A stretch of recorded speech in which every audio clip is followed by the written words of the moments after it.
night we suffered through 9 innings of drizzle. But a totally different story here today. Ball players are all pumped up. Both teams took batting practice on the field. Jose Bautista had a nice round of playing catch before the game. That shoulder appears to be getting better and better. So we are all set. The Blue Jays had a dramatic win in the ninth last night. They won 6-4. Let's take a look at the lineup for John Gibbons' Blue Jays. Jose Reyes top of the order. Then Josh Donaldson. 5 home runs in his last 4 games. He and Brian McCann both have active 4-game homer streaks. Longest of the season. Nelson Cruz hit home runs in 5 straight games. And what a return for Chris Colabello to the Twin Cities. 379 in the month of May. 3rd highest average in the American League. And his 2-run home run last night off Glenn Perkins was the game winner. And don't you know, he took a lot of pleasure in hitting that home run and circling the bases. Felt great coming back to beat his former team. He'll get Kyle Gibson this afternoon, the tall right-hander. 6'6", 27 years old. Hit his 2nd full season in the major leagues. 4-3 record with a 272 earned run average. That's the lowest earned run average among Twin starters and 9th best in the American League. Had his 4th win of the season last time out, tying a season high, going 8 innings, allowing a run, no walks, and tying a career high with 8 strikeouts. He faced the Blue Jays for his only time last year, and he was dominant in that game. 8 innings of 4-hit baseball. He's going to be tough this afternoon. He's got a good fastball and a swing and miss slider. So the Blue Jays are going to have to be very careful with Kyle Gibson this afternoon. Defensively, a little different look in the outfield. Eduardo Escobar makes the start in left field. Aaron Hicks and Eddie Rosario making his 8th start in right field. On the infield, it's Booth and Santana on the left side. Dozier and Mauer on the right side. And Chris Herman making his 11th start behind the plate, giving Kurt Suzuki the day off. Teams are starting to get those super sub type of players where they can play all over the diamond. Here's one of them right here, Eduardo Escobar. He has had starts at second base, shortstop, third base, and now left field, and he leads the team actually in outfield assists this year with 4. Well, if you're going to carry 13 pitchers, you have to have versatile players, and Escobar is one of those versatile players. Here's the first pitch of the game to Reyes, swung on and missed, and we are underway. Jose Reyes, 2 more hits in last night's game. He had an RBI double in the 2nd. Was out advancing to 3rd to end the inning. Hits this one high into the air. It is a breezy afternoon. Dozier way out into right. Goes a long way to make a catch on that pop-out. Well, Josh Donaldson, we mentioned, he's homered in 4 straight games, including last night. You know, and 3 of them have tied or put the Blue Jays up. This one tied it up in the 5th inning on top of that high fastball. And he was able to drive the ball out in center field. I asked Brooke Jacoby today, I said, what makes Josh Donaldson such a good hitter? He said he uses the middle of the field. He's not a pull hitter. He doesn't slap the ball to right field. He uses the middle of the field from left center to right center. That home run last night, a perfect example of that. Donaldson takes the breaking ball low, right on the bottom of the strike zone. 0-1. There's a good sinker at 94, but low. Kyle Gibson was drafted on the University of Missouri. He was a 1st-round pick. He slipped to 22, and we'll explain why he slipped so far. There's a bullet, and Josh Donaldson is on fire. A 1-out single to left. He doubled his first time up in last night's ball game on a similar pitch that was in, and he yanked it to left field for extra base. Does the same thing here. He tries to throw that fastball inside, and with those quick hands, he's able to yank it through the 3 infielders on the left side. A 1-out single sets the table for Jose Bautista. Bautista went 1 for 3 with a walk in last night's game.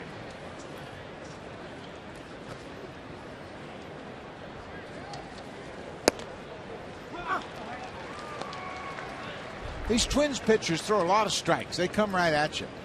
That has been their makeup for years here. Started with Tom Kelly, went right to Ron Gardenhire, and Paul Molitor has continued that theme. Decades.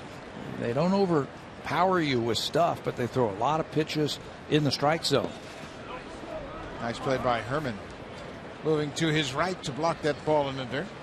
Gibson's a little bit different than some of the people that we have seen take the mound for the Twins over the years. He's tall. He creates a great downward angle with his fastball. Stays on top of that ball, really drives it to the lower parts of the strike zone. His changeup has been a lot better this year. 1-1 to Bautista.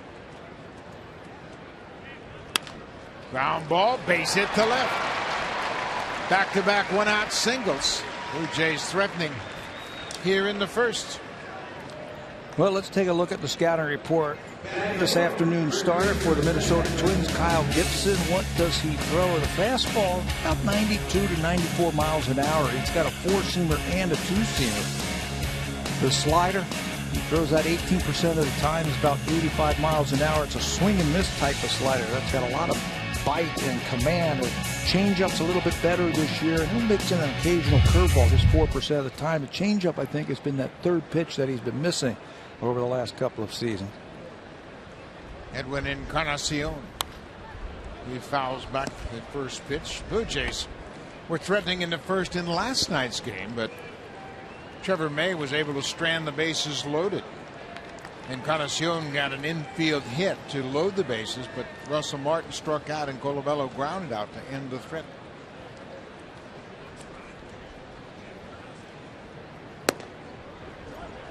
Ball and a strike. Encarnacion 0 for 3 against Gibson, going up head-to-head against the big righty. You know, it must be so tough for pitchers in the first inning to face this lineup right out of the chute. You have got to bring your best stuff, or you're going to be behind early in a ball game. Ground ball could be 2. Booth to Dozier, back to first, double play. Again, the Blue Jays strand a base runner in the time of the first. Gibson will get a lot of ground ball outs. The double play gets him out of the first.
Cities in his first year as the manager of the Minnesota Twins. Mahler's team is playing well. They had a disappointing loss last night after having a 4-0 lead. Let's take a look at their lineup. Right at the top of the order, they got a real spark plug. And Brian Dozier, their second baseman, his last 28 games, he's hit 8 home runs and driven in 19 runs. He just missed a homer last night in the first inning. And Joe Mauer in the third spot. He is the second leading hitter among active players in the major leagues, a .318 average. He's a terrific hitter. Mauer always uses the opposite field, and last night he had a couple of base hits to left field.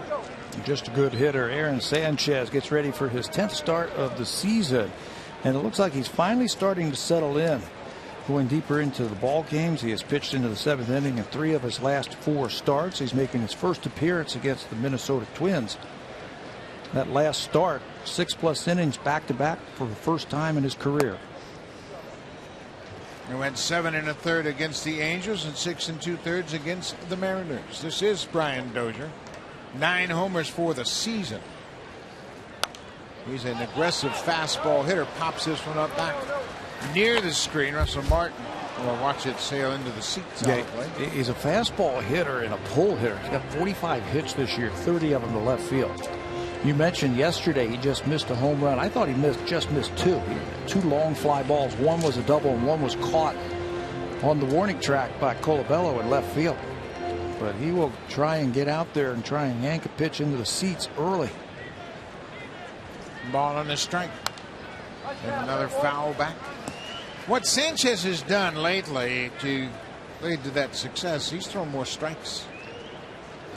Quality pitches and strikes with his fastball. Really established that fastball early in the ball game. Late breaking curveball in the dirt. 2 balls and 2 strikes. He hasn't worried so much about, quote, pitching, trying to hit his spots, changing speeds. Just, hey, do what you did when you were a reliever last year. That's what the Blue Jays told him. Just pound that strike zone with the fastball. There's a high fly ball to right. Carrera moving back on the warning track has room and makes the catch. Had a little bit more room than he expected, but Dozier's retired 1 down. Defensively, behind Aaron Sanchez in the outfield, it's Colabello, Pilar, and Ezequiel Carrera in right field. Donaldson and Reyes left side of the infield. Goins and Encarnacion on the right side. Russell Martin starting for the 42nd time behind the plate for Aaron Sanchez. And in the outfield and left field, the hero in last night's game, well, one of them, Chris Colabello, 24 start this month in left field. Now the wind is really swirling today. You and I were down on the field and it is swirling, so the outfielders are going to have to help themselves. Colabello made a nice catch last night on a ball to left field. Here are the flags. This is Eduardo Nunez, who's the DH this afternoon. He did not play in the game last night. He's hit in 8 of the 11 games in which he's had a plate appearance.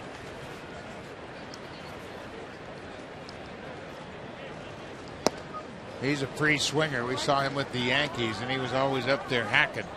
Doesn't take many pitches. Yeah, there's not a lot of free swingers, not guys in their lineup who are those type of hitters, but this is one of them. He's got some talent. He can run a little bit. He can play different positions, and he likes to get on that fastball. Sanchez will give him plenty of opportunities to get on that fastball. He's going to use that fastball a lot. I think that's why Nunez is in the lineup this afternoon for Paul Molitor's team. They don't hit a lot of home runs.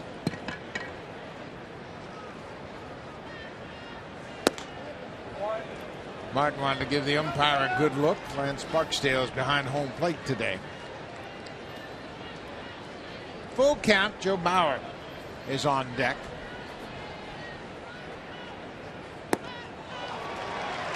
There's the strikeout. First strikeout of the afternoon for Sanchez. Sanchez in his first season as a starter starting to get his feet on the ground, feel more comfortable in that role.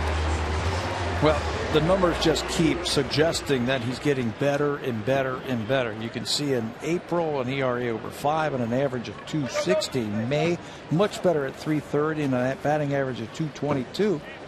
He's just eliminating the walks. He's being more aggressive with his fastball. He's filling up the strike zone with that fastball. He's letting the great natural movement that he has get a lot of outs, get a lot of ground ball outs. There's a ground ball. Donaldson was shifted over into the hole. Good start for Aaron Sanchez. 3 up, 3 down with the strikeout.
presented by Acura. Luxury begins with the new 8-speed dual-clutch 2016 Acura ILX. Catch it if you can.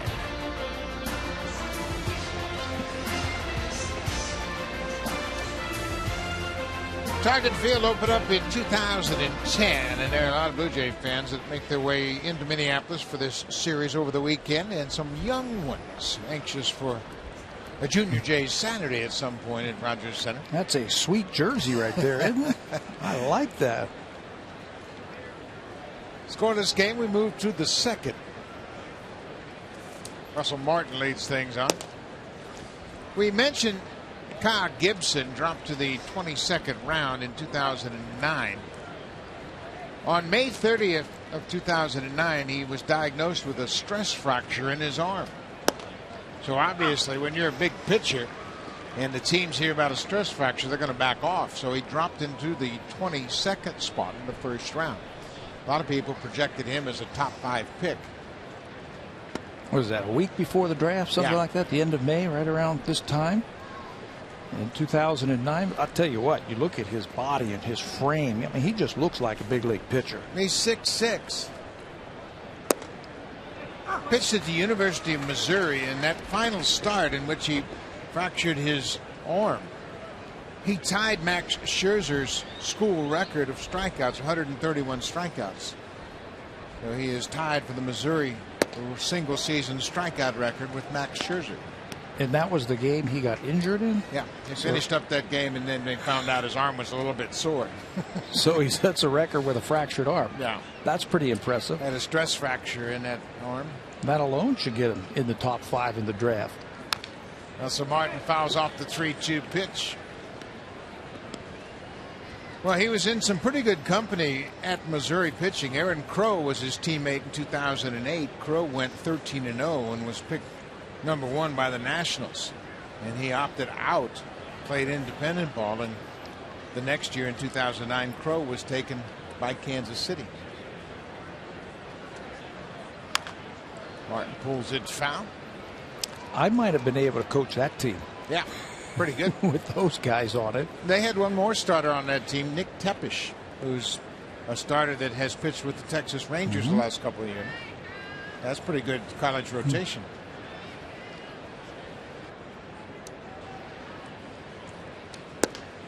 Russell Martin, boy, he had a big walk in last night's game. He walks here to start the second. But he walked ahead of Colabello last night. Yeah, you mentioned the walk, and it was against closer for the Minnesota Twins, Glenn Perkins. He walks ahead of this. First pitch, swinging.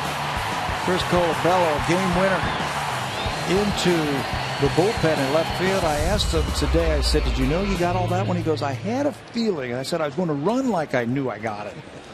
And he did, broke it down quite nicely. But there is nothing like facing your former team and then doing that, hitting a big home run to win a game. Well, Colabello got off to a great start last year and actually wore out the Blue Jays in an April series, so much so that it really captured the Blue Jays' attention. And they kept an eye on Colabello, and when they saw they had a chance to sign him, they signed him to a minor league deal. Got a 9-game hit streak going. That one got the catcher, Chris Herman. Well, that's the one that is really tough on a catcher. You go down to block a ball, you expose your bare hand to the baseball, and then the batter fouls it off. You're thinking about blocking a ball, and you put your hands out to block it, and watch the mechanics of this. He's going to get down there, and then that ball hits him right on the tricep. Did you see him shaking his hand out? Yeah. That reverberates all the way down into your fingertips, doesn't it? Yeah, when you get hit like nerve that? up in there. Wow. He got hit pretty flush.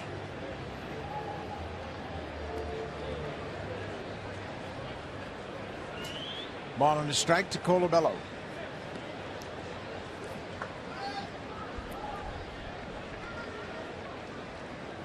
If you had a little bit more speed at first base because you just saw the catcher get hit, don't you take off here? That's not fair. Yeah, it is. How about a delay steal right here? Gosh, a guy gets hit like that. Foul tip this time. Herman was able to hang on to it. Yeah, it's not a bad idea when you get a catcher hit like that. Say, well, we never know how he's going to throw. He might throw it into center field.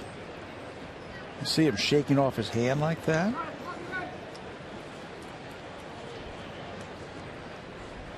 A ball and 2 strikes on the Blue Jays left fielder.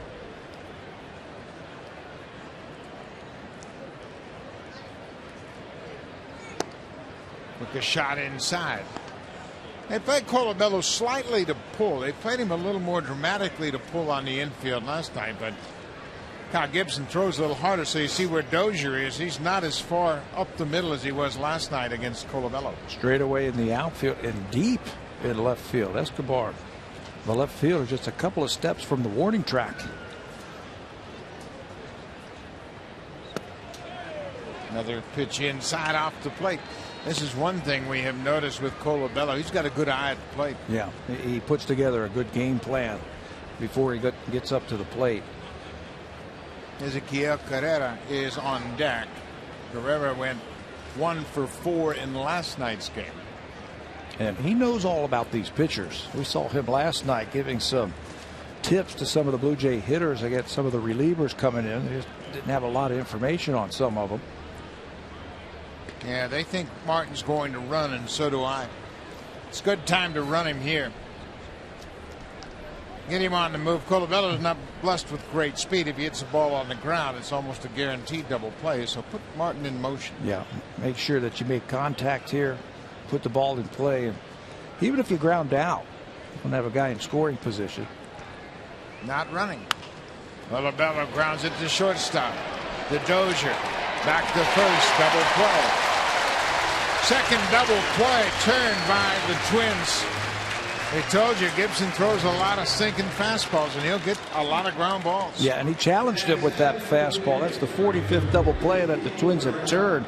It's tailor-made right at the shortstop. Santana, Dozier to Mauer.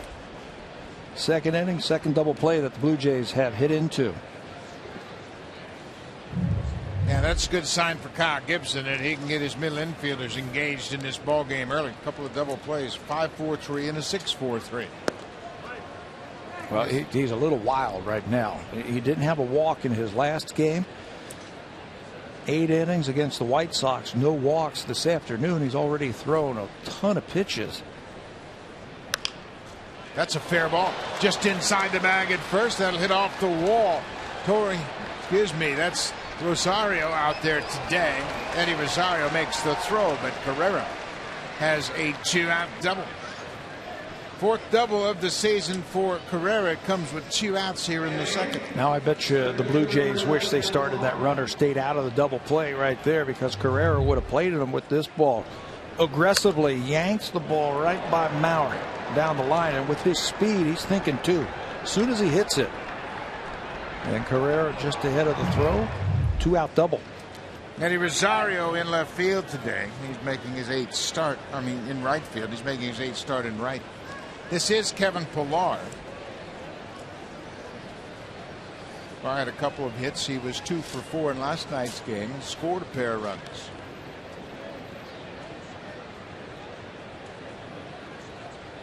Had a couple of at-bats yesterday where he ended up with base hits, but the defense helped him out a little bit. And Gibby was talking about that before the ball game, saying those types of hits can really get a guy going. It's been a struggle for Pillar in the month of May.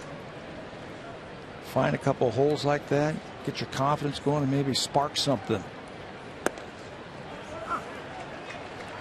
When you're struggling like Pillar, and believe me, I've been there, every pitch appears to be on the corner about knee high. Yep. And it's almost like you walk into that batter's box and it's 0-2. Yeah. That's what it feels like.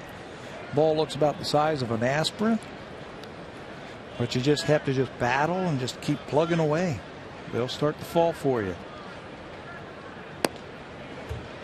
152 average over his last 10 games. But the one thing you'd like to lay out for Pillar is, hey, you're going to play in the outfield every day. You're going to play center for sure. Well, that's one thing that hasn't suffered. Even though he has struggled with the bat, he still plays superior defense in center field.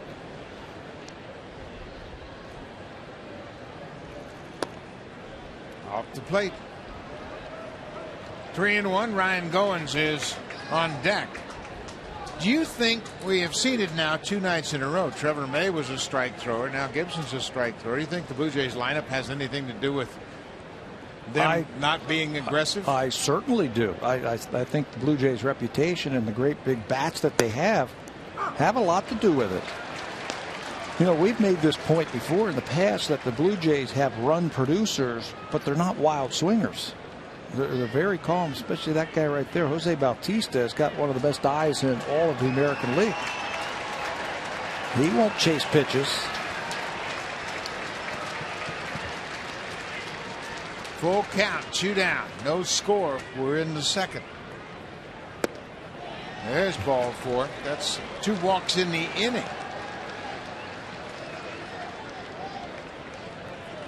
Well, the Blue Jays have plenty of offense. It surfaced again last night. 6 runs on 11 hits and a couple of home runs, and this team can strike and make them strike in a hurry. Runs per game this season in the American League, the Blue Jays over 5, almost 5.25 runs per game, well ahead of Kansas City, Minnesota, the Yankees, and the Rangers. Mark Burley was talking about that today, that because of this offense, he said, even though I was behind yesterday, I said if I could keep it close with this offense, got a chance to win a ball game. Averaging over 5 runs a game. That's pretty impressive. Ryan Goins takes the first pitch strike. Ryan, he had a hit in the 9th against Perkins. His 5th hit against lefty pitching this season.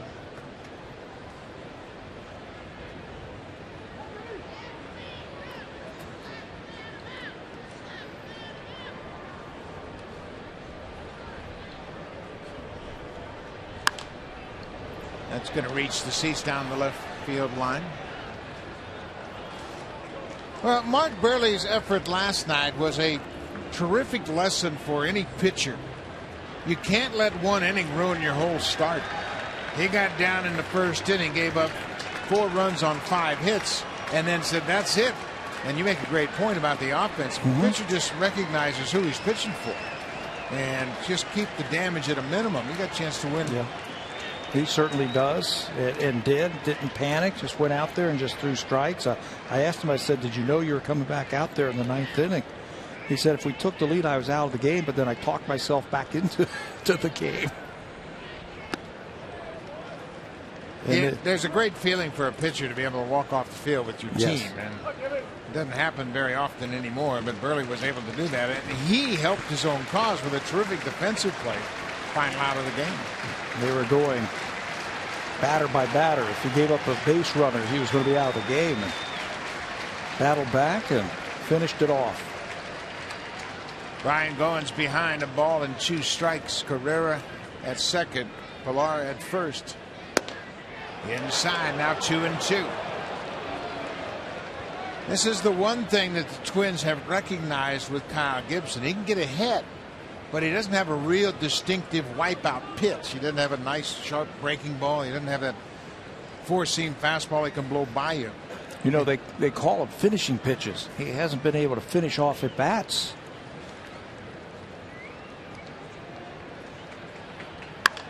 There's a drive to left field.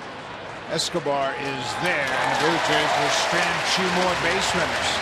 They've stranded 3 through the first 2 innings.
for you. Log on to My Blue Jays and enter the code MBJ5293 to earn My Blue Jays points just for watching the broadcast.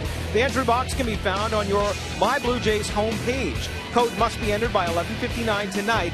Look for a new code tomorrow. Just another benefit of being a Blue Jays season ticket holder, Buck. And we want to make sure you log on to all of our broadcasts, so we appreciate the support, and we're going to keep score, too. So log on. Let us know you're watching out there. We move to the bottom of the second. No score in this ball game. Sanchez delivers the first pitch strike to Trevor Plouffe. Plouffe has taken over every day at third base, and he's done a terrific job. Paul Molitor was telling me around the batting cage today they've really been pleased with the improvement he's shown defensively. And offensively, he was the only guy to get a hit after that first inning yesterday against Mark Burley. Shot a ball to right field. That was it. He only had 2 base runners after the first. Had a 1-out single in the 6th, and that was erased on the double play.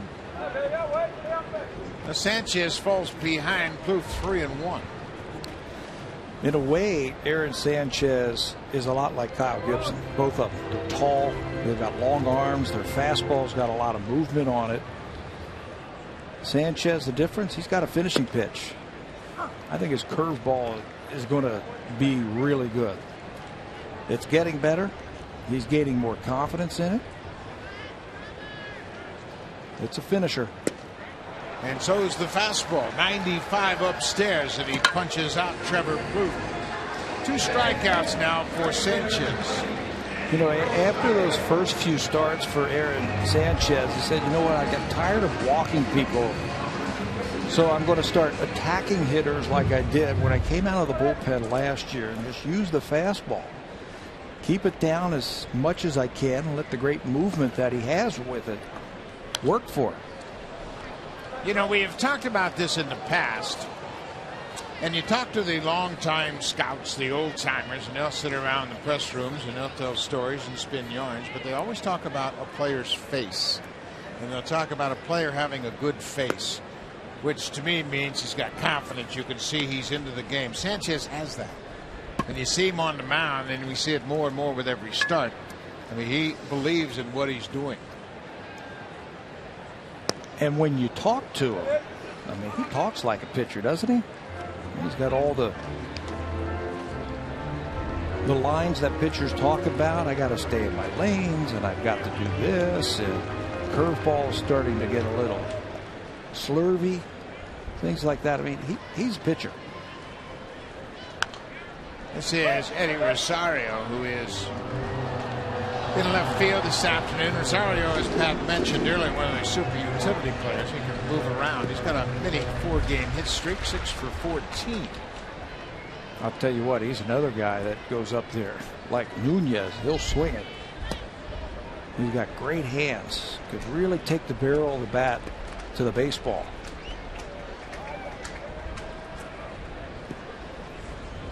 Eduardo Escobar's switch hitter is on deck. 1 out.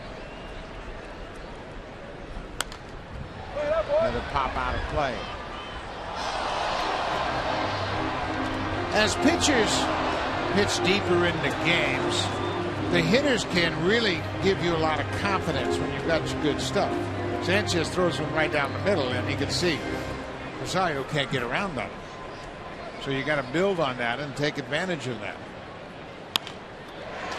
Up the middle, base hit.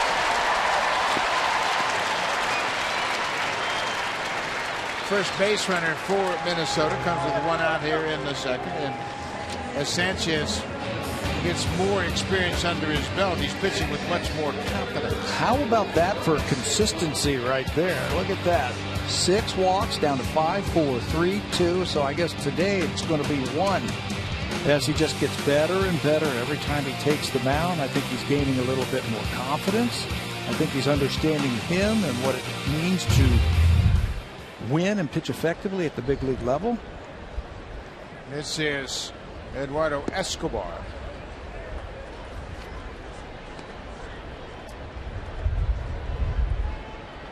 Escobar came over from the Chicago White Sox in a 2012 trade in July for Francisco Liriano, who has since gone on to Pittsburgh. And he's very popular in the clubhouse. Escobar, very popular.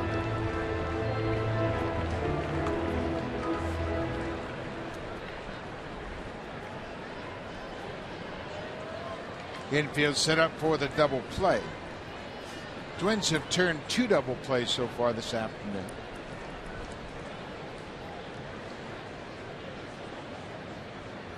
There goes the runner. Russell Martin's throw is in time. Boy, that was bang, bang. Mahler's already out of the dugout. He said, I'm going to check that. He didn't even hesitate. He said, give us some time here. But it looked like the throw was late, but Martin has been so good at unloading in a hurry. Throw was a little bit high. As you see, Reyes takes the throw. It's a little bit high. He's got to come down. He tapped him right on the shoulder. But according to the second base umpire, that's Eric Cooper, the crew chief. He says he got him in time. Rosario, you can see that dive into second base and the quick tag by Escobar, or excuse me, Reyes finishes off the runner. Escobar lines out, she's second. Rosario thrown out for the first time this season, and Reyes blocked him off the bag. Sanchez getting help from his defense.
In Detroit, race 2. It goes tomorrow at 3:30 Eastern, 12:30 Pacific on City and Sportsnet 1. And if the weather's anything like it is here in Minneapolis, should be a great day for racing, Buck. Well, it sure should be, Barry. It is a perfect day. You see the river just a couple blocks away, and it's a beautiful shot.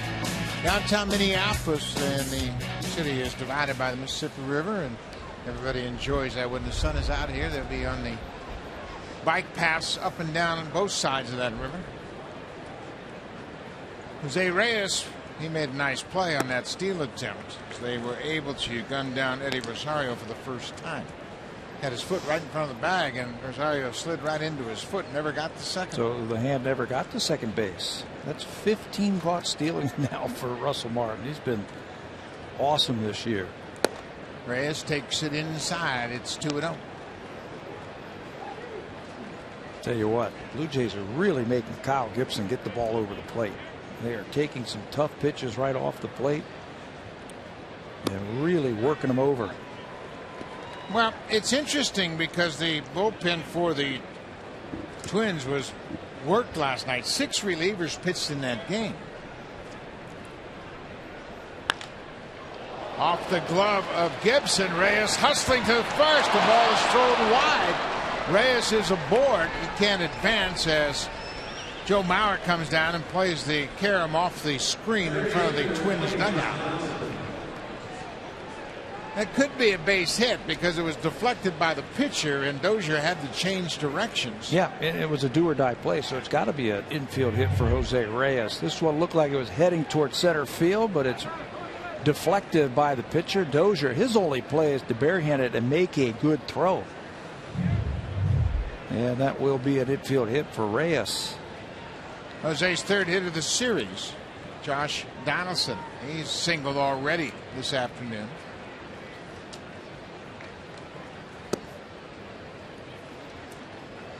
Well, Donaldson, look at these numbers. He's got a 19-game hit streak against the Twins. .431 average, 31 hits in those 19 games, 11 doubles, 3 homers, including the one he had last night. No OPS over 1.1, almost 1.2. Gosh, if only he could do something with those 19-game hit streak. He'd only do some production or something. Coming into this game, this is the 19th game. His team, the Oakland A's, last year, the Blue Jays this year, have put up a 15-3 record during his 18 games stringing hits together. And knowing Josh like you and I know him now, that's the numbers that he cares about.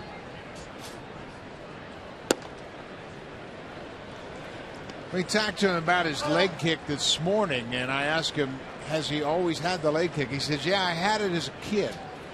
High school, then I went to college, and they started throwing me sliders, and college coaches suggested I tone it down and try to get grounded a little bit. But he brought it back, and it's a key part of his success. There goes Reyes. The ball goes into center. Reyes gets up, and he'll move to third. Reyes picks up his fourth steal, goes to third on the air by the catcher. Herman has thrown well, but Pat, you made a great point. He got hit by that foul chip in his throwing arm early in the ball game off the bat of Chris Colabello. And this one isn't even close. Look where this thing is. It almost hits the umpire as it heads its way out into center field. Thrown out 3 of the 7 base runners trying to steal against him, which is really good for a backup catcher. But that will be his first error of the season. And that looked like that might have been a situation where that arm tightened up on him after getting hit back in the second inning. Infield is in. Right to the third baseman. Reyes will hold on at third as Donaldson is thrown out. Boy, this is a situation where you could almost guarantee a run this part of the order. Donaldson, Bautista, Encarnacion with a runner at third and nobody out. Now there's one down. And early in the ball game, the third inning, Paul Molitor brings his infield in against these guys. It worked against Donaldson. Let's see if Jose can catch that runner in. Bautista singled through the left side of the infield his first time up.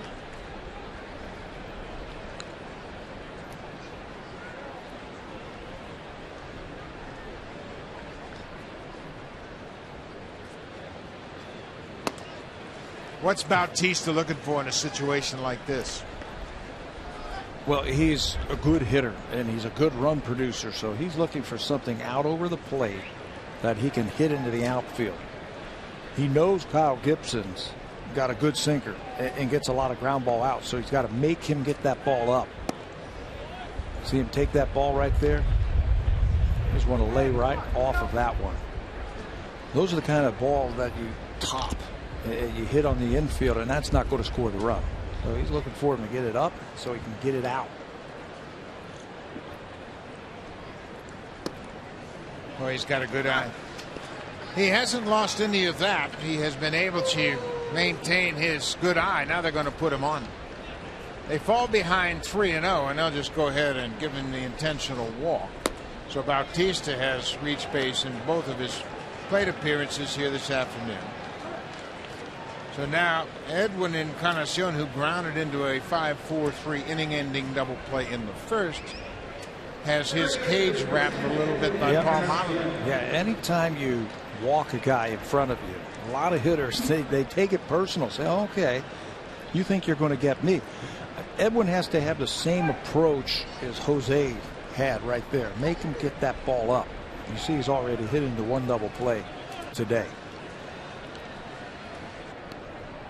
First and third, one out. Right on the corner. Reyes singled off the pitcher, stole second, went to third on the air. Bautista was given the intentional walk. The Blue Jays have stranded 3 base runners already in this scoreless game.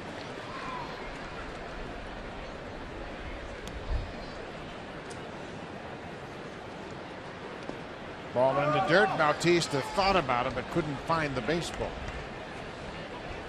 Herman blocked it and kept it right there at home plate. Bautista did the right thing. He took an extra step, but when he couldn't locate the baseball, he had to hold on. Yeah, he's always thinking. He knows that if he can get to second base, he'll be in scoring position and take that double play. Possibility from the Minnesota Twins. Good play by the catcher.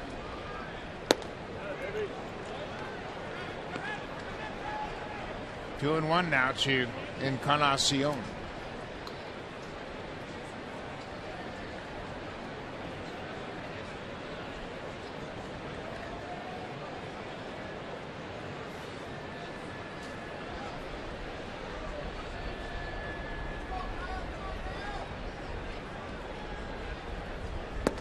Now 3-1. Pitching very carefully again, and obviously he's in a tough spot. We have seen this time and time again with pitchers trying to work through Donaldson, Bautista, and Encarnacion. It's a tough trip. Yeah, they're not going to swing at that pitch right off the plate. They are very disciplined, and they know the strike zone. He takes ball 4. That'll load the bases. So an intentional walk followed by a walk. And now the bases are loaded for Russell Martin.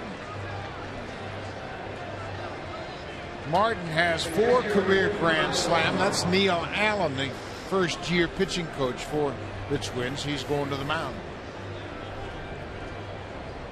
Well, you were all over your assessment of Kyle Gibson, that he doesn't have that finishing pitch, doesn't have a strikeout. He's got good movement with his fastball, but he's nibbling. He's nibbling against the Blue Jays this afternoon. He's in trouble every inning. Well, the Blue Jays lineup will make you do that. They're intimidating. This is the most potent offense in the baseball in major leagues. Fewest strikeouts per 9 innings. You can see Kyle Gibson is the pitcher with the 3rd fewest. He's right there with Guthrie and Burley.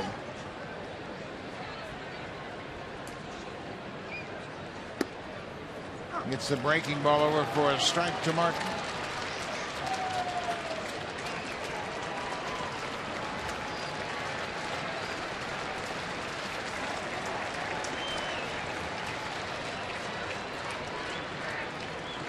Top of the 3rd at the scoreless game.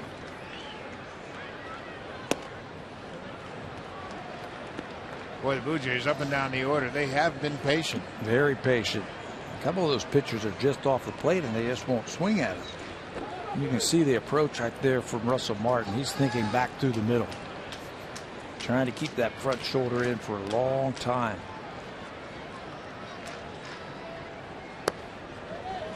Lays off that pitch. Martin walked in his first at bat. He's gone through a little bit of a dry spell. Coming into this game, over his last 7 games, just 3 for 25.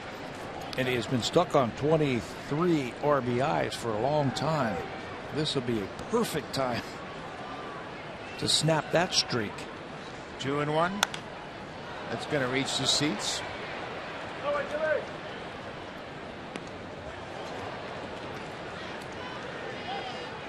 Well, right now, Russell, you can bet he's thinking about putting the ball in play toward right center, just staying on it, not rolling over, not pulling the ball on the ground. Blue Jays have already grounded into 2 double plays here this afternoon.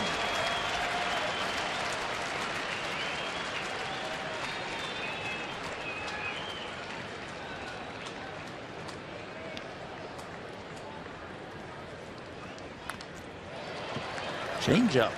Pretty good pitch. That's the pitch that has really come to life for Kyle Gibson this year. The batting average, you're only hitting 116 against that changeup this year. That 3rd pitch, that 3rd option as a hitter, you have to think about. Another choo-choo pitch to Martin. Fights it off. Gibson comes home. Herman sort of first. Double play. Third consecutive inning that the Twins have turned to double play. This one goes 1, 2, 3. And the Blue Jays strand another base runner.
Presented by Acura. Luxury begins with the new 8-speed dual-clutch 2016 Acura ILX. Catch it if you can.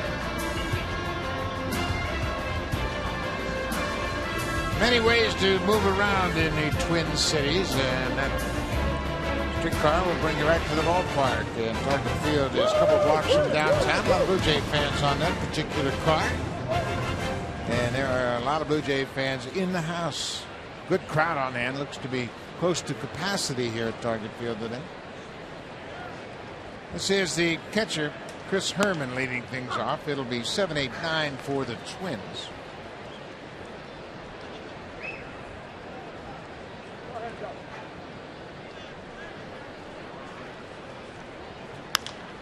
He's late on that fastball as Sanchez jumps ahead 0-2. Well, Blue Jays have had their chances early in this game. Just haven't been able to push a run across against Kyle Gibson. Aaron Sanchez, on the other hand, hasn't broken a sweat first 2 innings. Yeah, he has been able to face the minimum. Gave up a single, but he was thrown out. There's that curveball.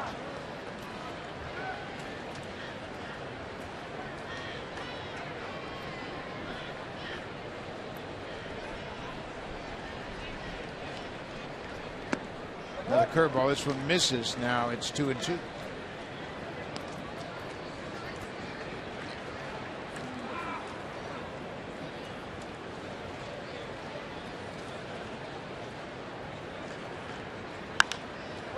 They can't get around on his fastball, and it's good at 97.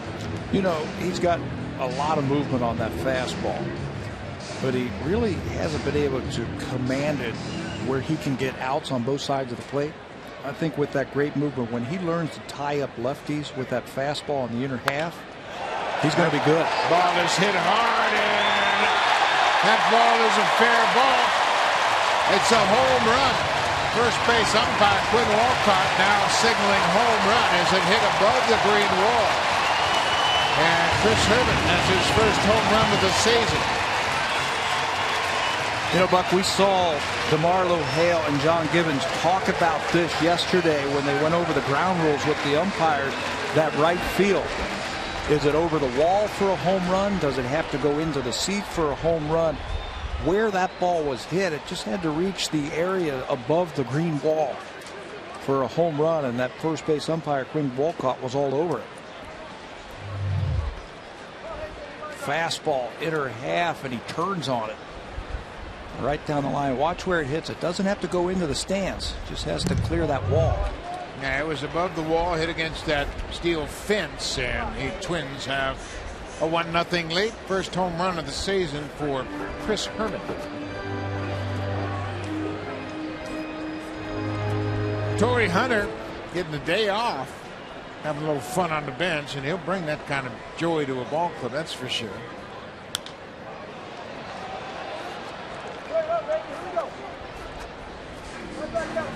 This is Aaron Hicks. He's a switch hitter. They have 3 switch hitters in this lineup again this afternoon. Escobar, Hicks, and Danny Santana, who's on deck. He was going to give up switch hitting, Aaron Hicks. That has been kind of a familiar theme of late. We've heard Daniel Nava of the Red Sox give up switch hitting, and recently there's been a lot of talk of Pablo Sandoval doing the same.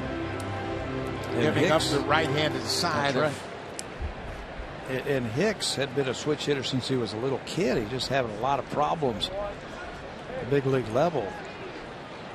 But then thought about it over the wintertime, and here he is. Shane Victorino did it last year, but that was injury related. Out of necessity, right. More than anything. He just couldn't stand the pressure on his hamstrings batting left-handed. And now Sanchez after the leadoff home run. He walks. Hicks first walk of the afternoon.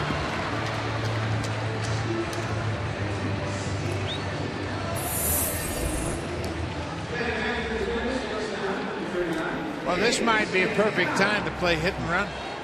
Got your number 9 hitter at the plate. Just walk Aaron Hicks. Sanchez has already given up a home run, and Santana can put the bat on the ball. And you've got speed at first base. This might be a perfect time for it. They show bunt, and Santana takes ball 1. Well, anytime you can move the lineup over, we've talked about it all season long with the Blue Jays. I think Paul Mahler's thinking the same thing. Brian Dozier on deck's hit 9 home runs.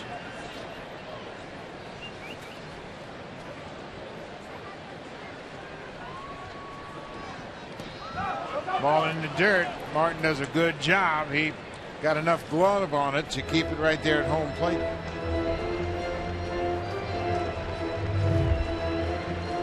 Russell Martin wants this ball away, and it's a fastball back to the inside part of the plate, and the Blue Jays catch break.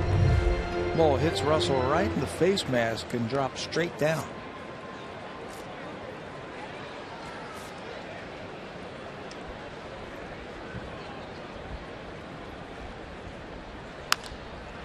Little looper down the left side. Colabella will watch it drop into foul territory. This is where I think baseball should consider what they do in football. Give the pitcher a little headset and let Mark Burley talk to him. We could go on the bench and talk to him. But I mean, during the inning, you know, just like quarterbacks get all that information from the bench. Just have Burley say, hey, listen, you're okay. Throw one down, get a ground ball, get out of it. You know they're going to score a lot of runs for you. Just minimize the damage. Minimize the damage. I guess you could go take a tape recorder out there, put it in your back pocket, turn it on. No, I think you need a headset, just a little microphone inside. They do it in football. You can do it in baseball. Talk to them.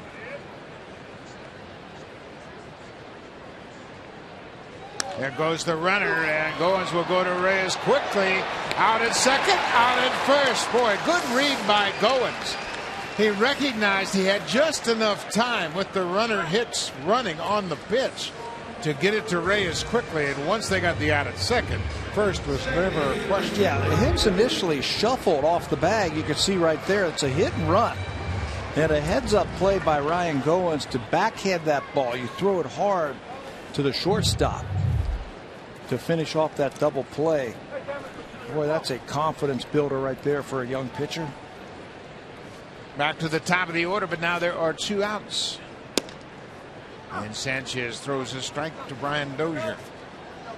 Dozier flied out to right field his first time up.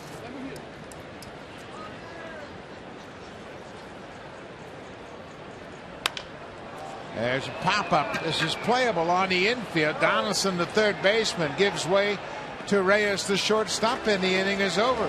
Sanchez indeed minimizes the damage. Chris Herman leading off the third. Hits his first home run of the season. A solo shot just over the wall in right.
Chris Colabello is the leader of the pack. All the great sluggers that the Blue Jays have in their lineup. Donaldson, Bautista, Martin, Encarnacion, on and on and on. It's Chris Colabello has the best on-base plus slugging percentage. He's come along at the right time for the Blue Jays with the injury to Michael Saunders. They had an opening in their lineup, and Colabello has taken advantage of it. Gibson throws a first pitch breaking ball for a strike. Colabello set a Twins franchise record for RBIs in the month of April, last April, when he drove in 27 for the Twins. He was red hot to start the season. That record was set by Kirby Puckett. Puckett had 26 RBIs, and Colabello broke the late Kirby Puckett's record. Of course, he was an iconic player here in Minnesota.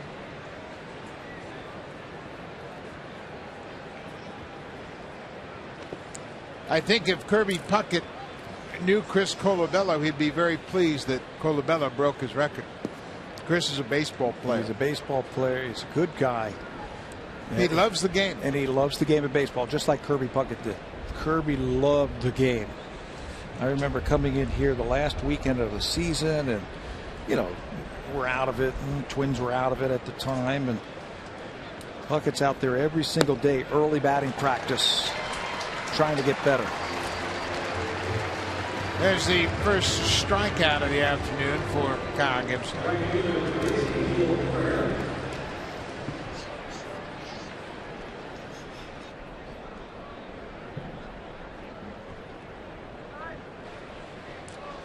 One down.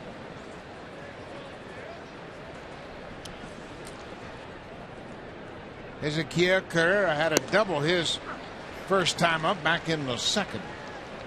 He was one of two base runners the Blue Jays stranded in the second. Overall, they've left 5 aboard today. Boy, they have been, for the first 3 innings, 1 hit away from scoring runs and really putting a lot more pressure on Kyle Gibson. He has been in trouble in every inning. Partly his doing. He has had 4 walks already today.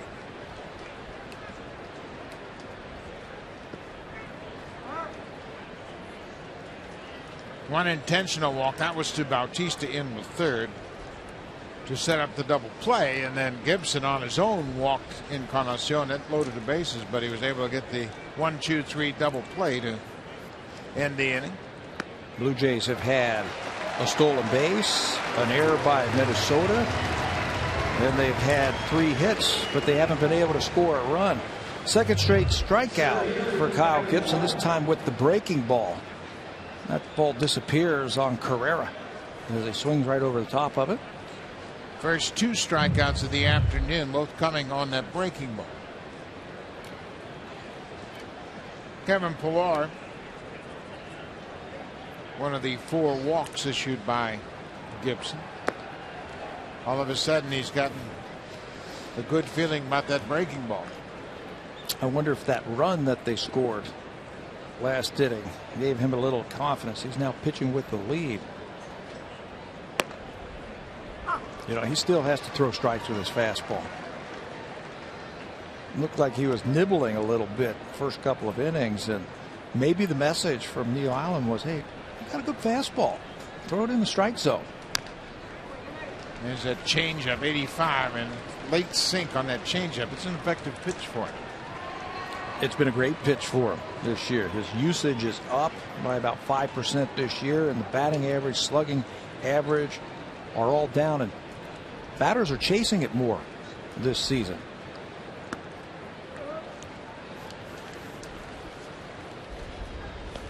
This is kind of a trend we have seen around baseball, where a pitcher gets off to a slow start, but he gets 5 or 6 starts under his belt, and all of a sudden everything comes into form. Very good ERA in May. Opponents hitting just over 200 against him. And you know what my point is about that. Why don't they get ready in March? Yeah. Why does it take till May to get ready? Well, we have talked for 2 days now to Bert Blyleven, the TV analyst for the Twins. And of course, he's the Hall of Famer that has been a big part of his career right here with the Twins. There's a deep drive to left. This ball is headed for the seats, and Kevin Pillar has tied it up. His second home run of the season, and we're knotted up at 1. Well, the Blue Jays, they can strike anywhere in their lineup, and they've done it again this afternoon. Down at the bottom today, Pillar looked like another changeup. Well, he went back to that changeup and didn't get the depth or the movement that he got earlier in the count with it. That one just stayed right on the inner half of the plate for Pillar. He stayed back long enough, kept his hands back long enough, and then drilled it out of here. Watch him. Watch the hands. He sees it, keeps him back, and he's got enough power to finish off that swing.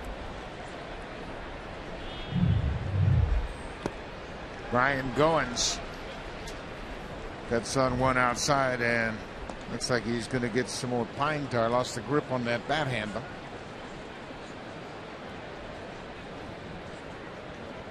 Boy, that'll make you feel good, right? You're Kevin Pillar. He's been struggling lately, and Gibby said it before the game, a knock here and a knock there, you start getting confidence. 3 hits in the series so far, and they can bunch up when you play every day. 2-1 to Goins. Blue Jays with 5 hits.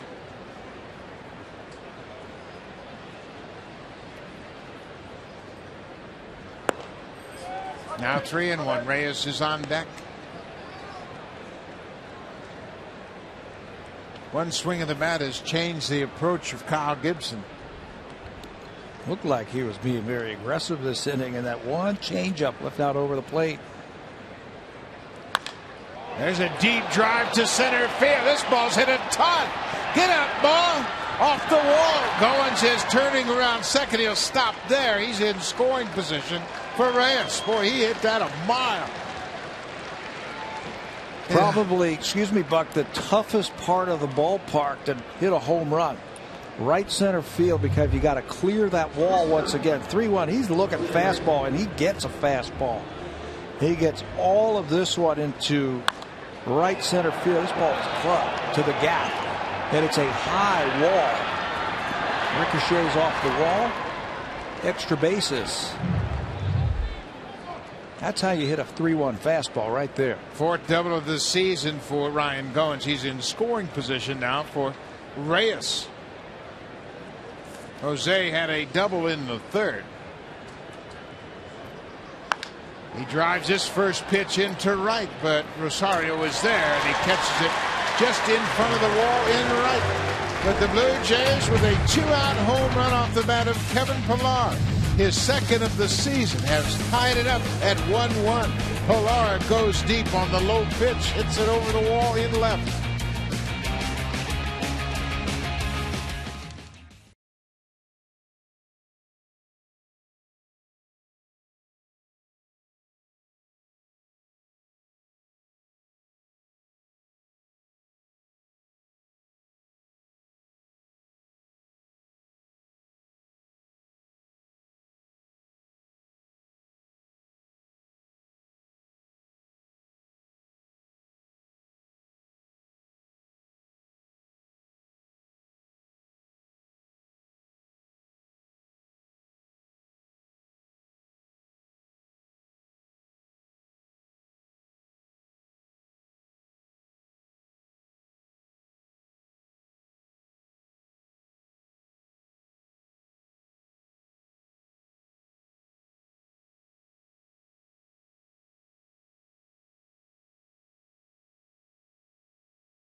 The Houston Astros open up the month June 5th through the 7th. You get to see former Blue Jay Colby Rasmus. Then you have some interleague play with the Marlins and Mets coming to town. Stanton, what a guy he would be to watch. Then back to the American League East with the Orioles June 19th to the 21st. It is Hamilton and the Rangers June 26th to the 28th. And then at the end of the month, it is the Boston Red Sox coming to town June 29th through July 2nd. Go to BlueJays.com for tickets. That is quite a busy month at home for the Blue Jays, Buck. Boy, it sure is, Barry, and you highlighted all the great stars that will come in with those respective teams. Of course, Josh Hamilton is on fire. He had 2 home runs in the game last night against the knuckleballer, Stephen Wright. Prince Fielder. Yeah, he's red hot. That's a 1-1 game. Eduardo Nunez leading things off. Nunez today is the DH.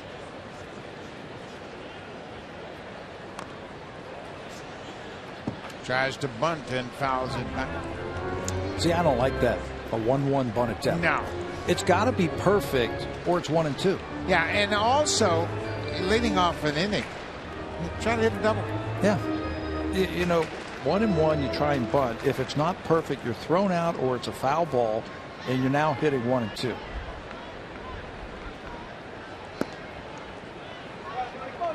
And you're hitting second in lineup. You're hitting in front of some big hitters.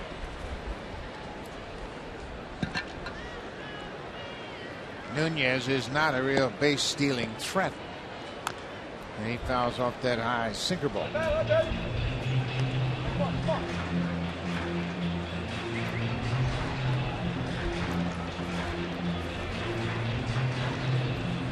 Aaron Sanchez gave up a solo home run to Chris Herman to start the third. That's how the Twins got their run.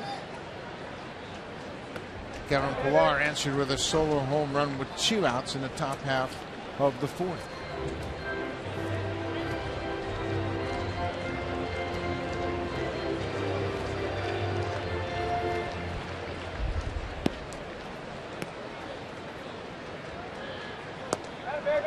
There's the leadoff walk. That will bring Joe Mauer to the plate. He grew up here in the Twin Cities, for the #1 pick. A terrific athlete, and he's done a lot of great things throughout his career.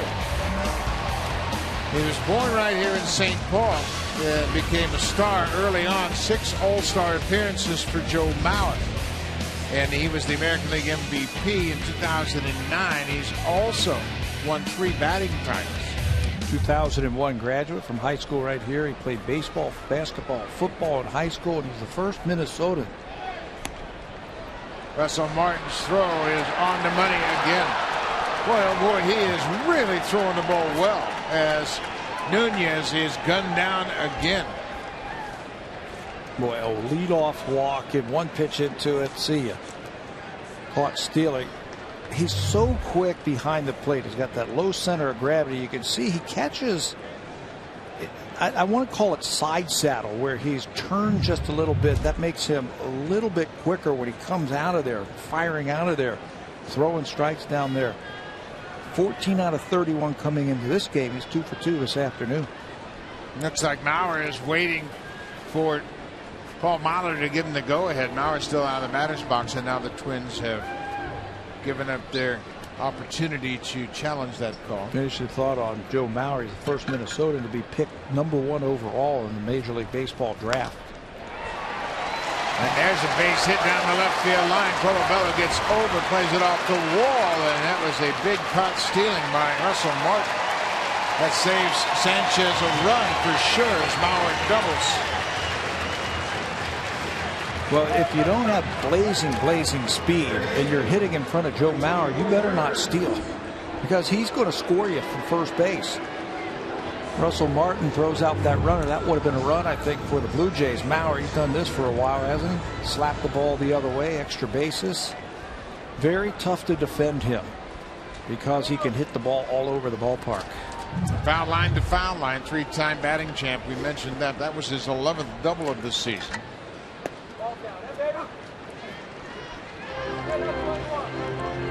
Trevor Plouffe struck out on a fastball his first time up.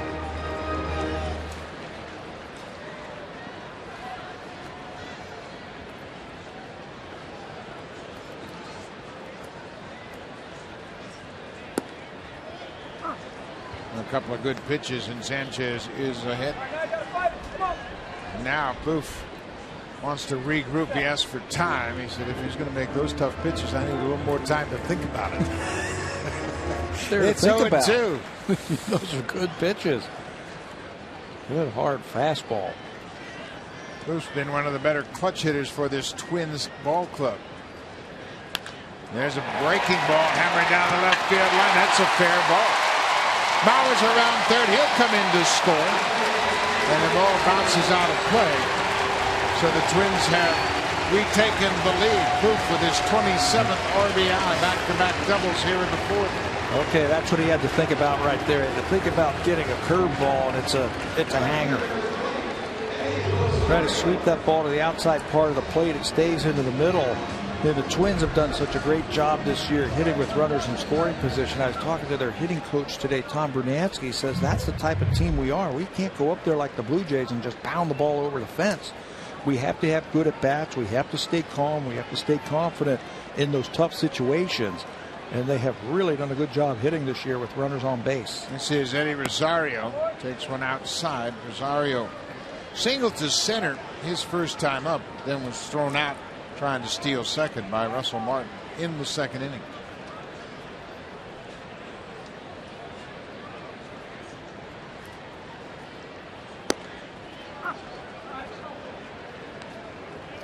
Ball and a strike. Brunansky's message to his hitters in these run-producing situations is the pitcher's the one that's in trouble. Make sure you know what you want to hit and be patient enough to get a good pitch to hit. And make contact. Shorten up your swing if you have to. Make contact. Put the ball in play any way you can. Minnesota got off to a 1-6 start, and then around April 14th things started to click. You see their record, 27 wins, but look at the scoring position numbers. 315 when runners in scoring position. You have to have a lot of confidence as a hitter in those tough situations like this. Guys on base. I think if you can make it simple and have one positive thought when you're in the plate. And I love Bruno's message. You know, make contact. The pressure is on the pitcher. Just put the ball in play. Good things are going to happen. And they've been happening since April 14th for the Twins. 3-1 to Rosario. Ball four. So that's the second walk of the inning, third of the afternoon, issued by Sanchez. And after 5 straight games with decreasing walk numbers, he has walked 3 here this afternoon. Boy, and Russell Martin's play to begin this inning, throwing out that runner, proves very big. That's another base runner taken off the board. It's the only out of the inning. Nunez walked and was caught stealing. Pete Walker out to talk to Sanchez, and this is a ongoing process for the younger starters, experiencing things for the first time at the major league level. This is the 10th big league start for Aaron Sanchez.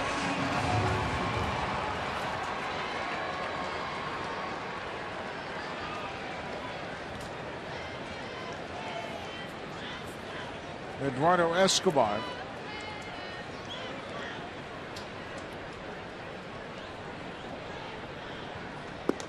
Way outside, snap throw to second. Reyes does a good job of flagging down that throw. It was on the third base side of second.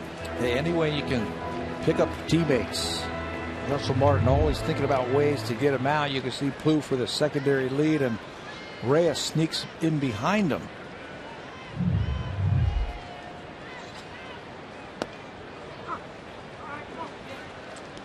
One and one now to Escobar.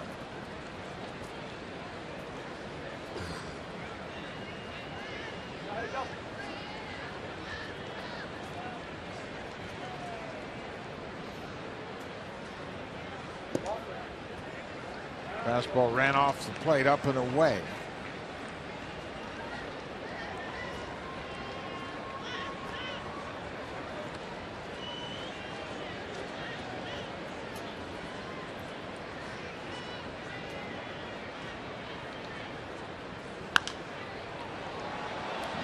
Hit into the seats down the left field line. Escobar flied out to left field his first time up.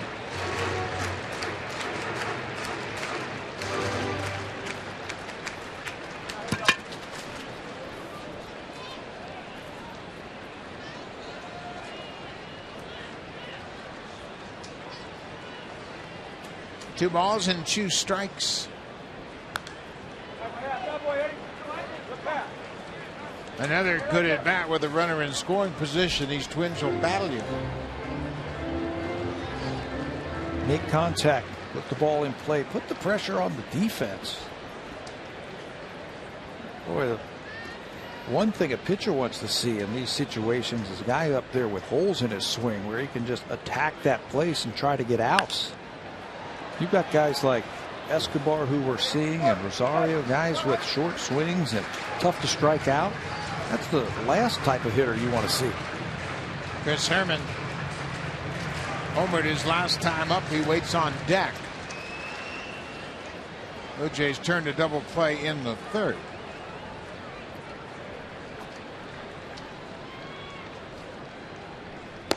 Strike 3 called. Sanchez finds that inside corner. Escobar is called out on strikes. Third strikeout for Sanchez. That can be a good pitch for him, where he's got that ball going away to the left-handers. If you can bring it in the inside corner like there and just freeze those hitters with 2 strikes, that's a pitch. If he can master that, it's going to be a good pitch for him. Russell Martin has talked about that cutter as a potential pitch that will serve that purpose. This is Chris Herman. He homered to right.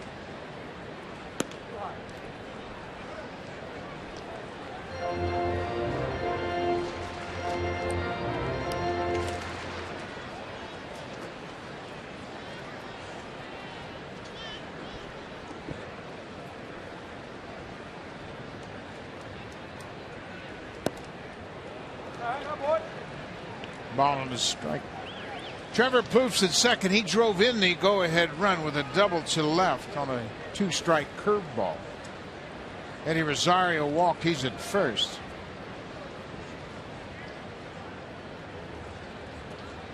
Two hits, 2 walks in this inning.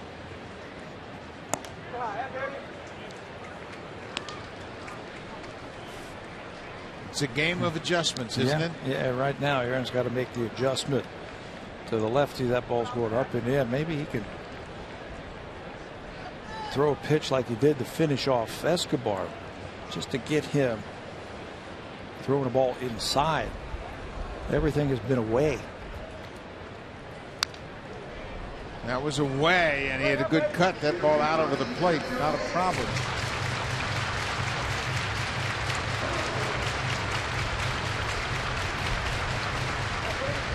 Sanchez has tried a cutter from time to time, but right now it's not a finished product, and Russell Martin is hesitant to use it. Yeah, he says eventually he's going to have to get that cutter / slider, something in on the left-handers, so they can't keep diving out over the plate. There's that comeback fastball, back-to-back strikeouts to close out the fourth, but the Twins have taken the lead.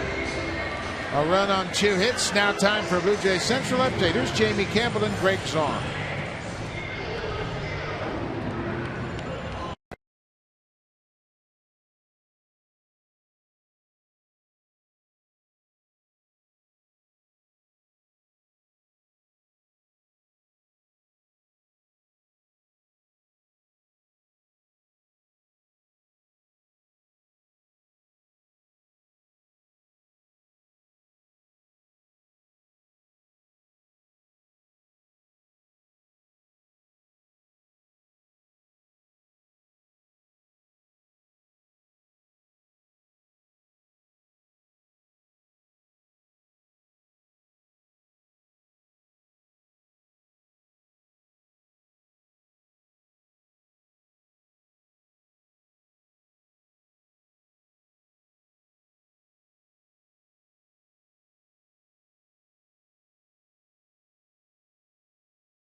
He's already 1 for 2 this afternoon. We've talked about Donaldson and his leg kick. Pat, it's a dramatic leg kick, but one that works very well. Yeah, one we didn't realize was so much. You can see how he bounces on that back leg, and he's loading up on the left side. You can see how high that leg is when he is coming down. I think Jose Bautista has had an influence on him on that type of leg kick. He's always had it. They're very pronounced right now with the Blue Jays. Really loads up on that back leg. A lot of times hitters will use that as a timing mechanism, and you can see him hold up on an off-speed pitch, and it helps him to stay back on a slow curveball. Outside, 1-1. And Donaldson told us earlier today that when everything came together for him in 2012, he said, that's when I started to understand myself as a hitter. The leg kick was a big part of it. That's tapped foul. This leg kick has been around for quite a while in baseball. Mel Ott used to have it with the Giants when they were in New York. And how about Sadaharu Oh, the great home run hitter in Japan? Look at the similarities of that leg kick. I thought Oh had a high leg kick. Josh Donaldson's got him beat. That knee is about belt high when he is loading up. Sadaharu Oh hit 868 lifetime home runs. Played for the Tokyo Giants for 22 seasons.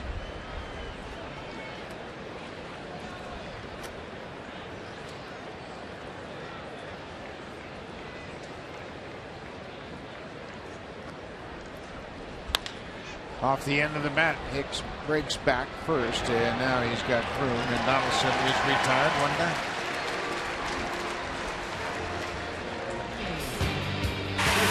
Save during Canada's Caller Expert Sale, only at Home Hardware and Building Center locations. Homeowners helping homeowners with expert advice.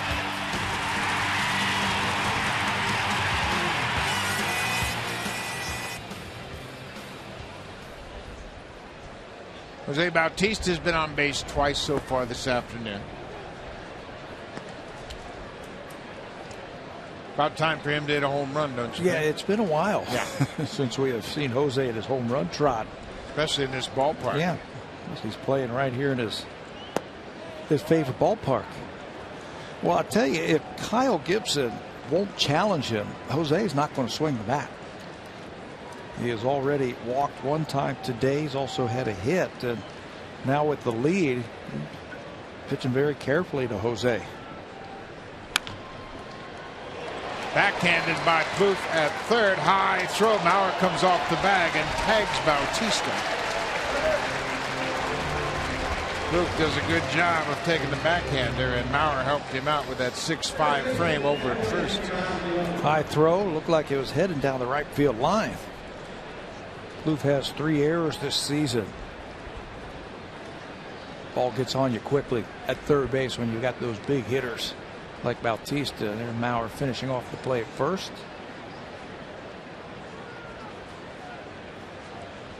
Two down. Edwin Encarnacion.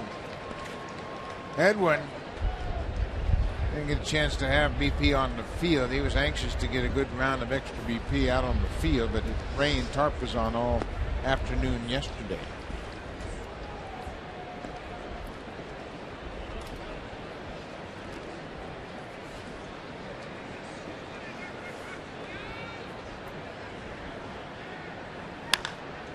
I bet you a hamburger this game doesn't end up 2-1.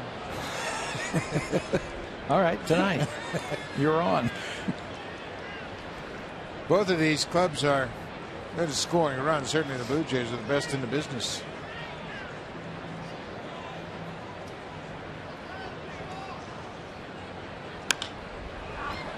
Popped up left field. The left fielder Escobar got a late break. Now he recovers and makes the running catch. Wind blowing that ball all around in left. 3 up, 3 down. The Blue Jays are down in order to the top of the 5th.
Finalist named last night, and tonight we will find out who the Tampa Bay Lightning will be playing. It's Game 7, Blackhawks, Ducks, and it goes on CBC tonight at 7:30 Eastern, 4:30 Pacific. Boys, who do you like in this Game 7?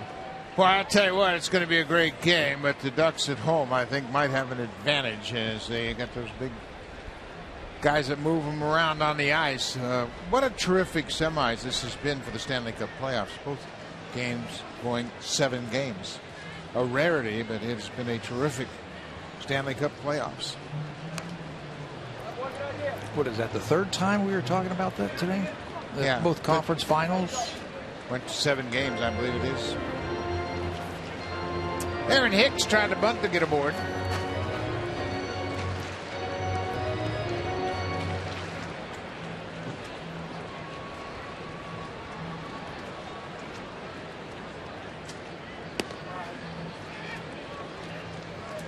Bottom of the fifth, Minnesota has a 2-1 lead.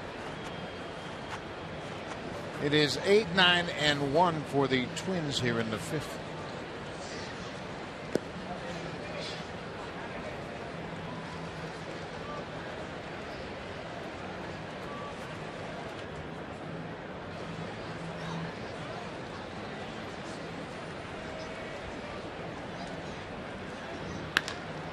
There's a base hit into center field for Hicks. A leadoff single. Aaron Hicks has walked and singled so far today. Looked like Aaron Sanchez got under that ball just a little bit, and you could see it's up in the strike zone. Got some help from his defense last inning after a leadoff walk. And now he's got to deal with the number 9 hitter. Danny Santana, the shortstop, batting .231 as we speak. Blue Jays turned a beautiful double play in this situation a couple of innings ago. Hicks was at first base. They tried to hit and run by Danny Santana, and Ryan Gowen made an exceptional play, being able to turn over that double play. There's a fly ball to left. Colabella to his left. Hicks is halfway. He'll go back to first.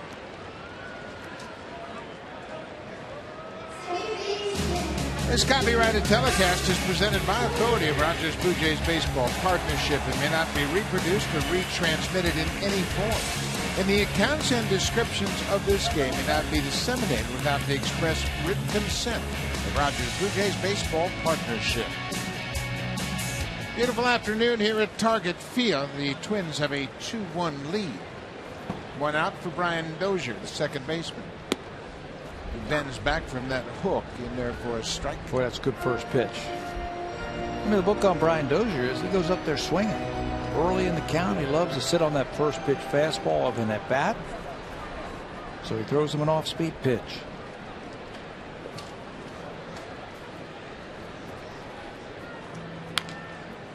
Pulled foul. Sanchez quickly ahead, 0-2. Think back to the Trevor Plouffe RBI double in the fourth. He had 2 strikes. Sanchez threw him a curveball and it stayed up in his own. Plouffe drove in Joe Mauer from second.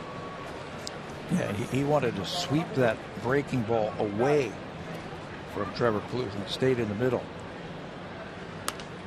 This is a fastball foul over the screen. He's pretty quick in there, isn't he? Dozier? Yeah. That ball was up and in. He was still able to get the bat hit through. Well, he's a lot like Jose Altuve and Dustin Pedroia. Because they're not big statured guys, you think you could blow them away with that fastball. That's not the case at all. All 3 of those guys jump on inside fastballs. There's a fastball that catches the top of the zone. Dozier didn't think so, and he's letting Lancaster Barksdale know about it. Thought that ball was up. It's the 3rd time in the last 2 innings that Aaron Sanchez has used that comeback fastball. First time against a right-handed batter. High enough, close enough. With 2 strikes, you got to swing. 5 strikeouts for Sanchez. Dozier is 0 for 3 so far. This is the DH, Eduardo Nunez.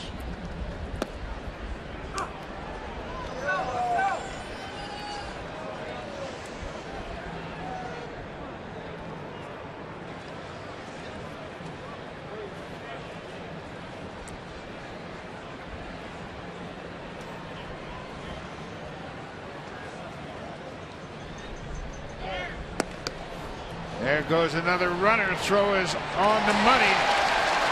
But Russell Martin gets hit by the backswing, and the umpire has called the runner out for interference. Molitor out to argue. Martin appears to be okay. But there was contact made by the batter, Nunez. And Lance Barksdale never hesitated. He called him out immediately for the contact made on Russell Martin. Watch the finish. Hits him right in the head. And that's a no-no. It sends Russell down, but the Blue Jays sends them into the dugout ready to hit.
semifinal continues tomorrow on Sportsnet. It's Kelowna against Oshawa, 6:30 Eastern, 3:30 Pacific, tomorrow on Sportsnet. Buck? Thank you very much, Barry. And, of course, great hockey action tonight with Game 7.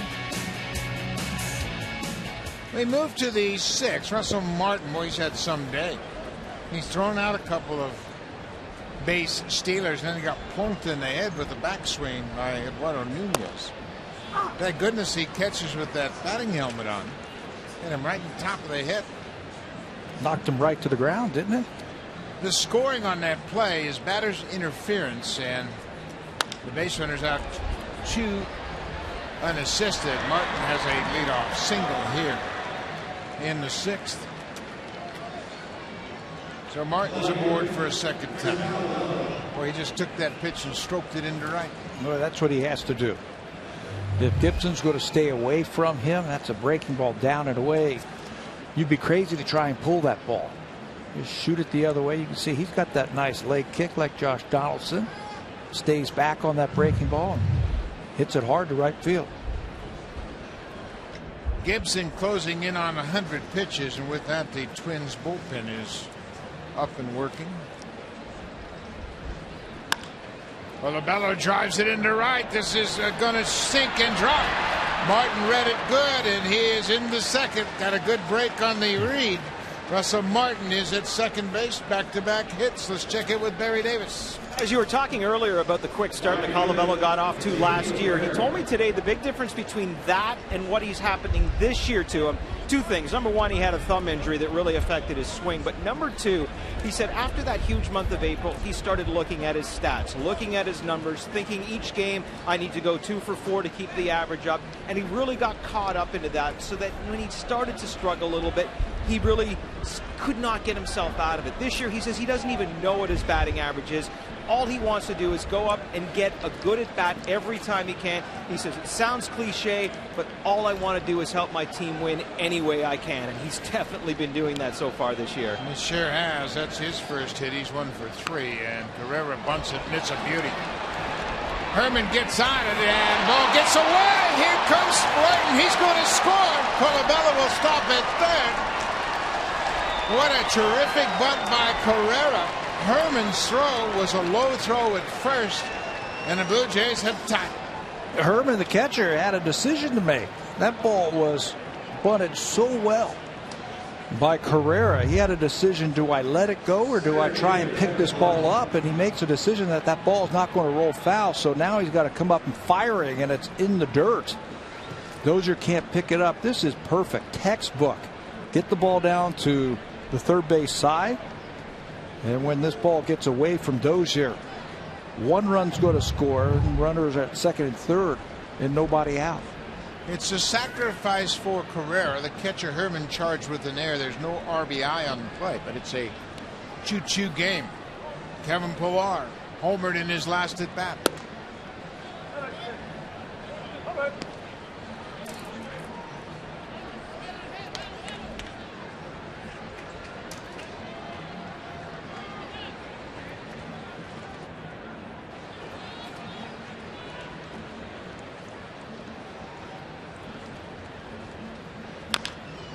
Chopped foul at the plate.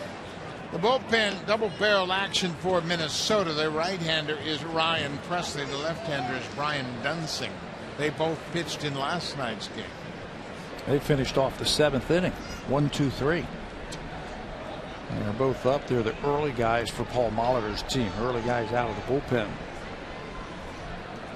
Ball and a strike to Kevin Pillar.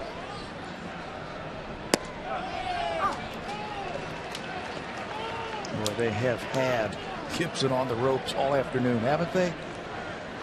They left 5 guys on through the first 3 innings. They got to bust through now.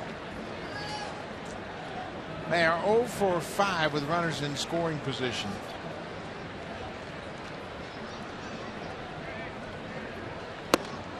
And Pillar makes it 0 for 6 as he strikes out. 1 down.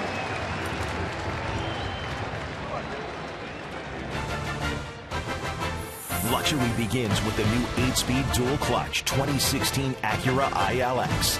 Catch it if you can.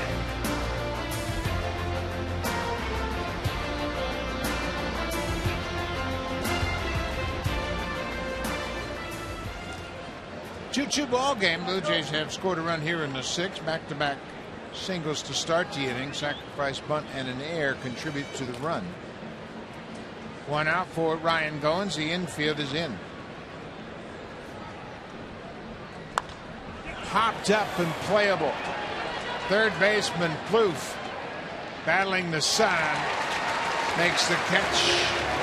Goins retired on the 1 pitch.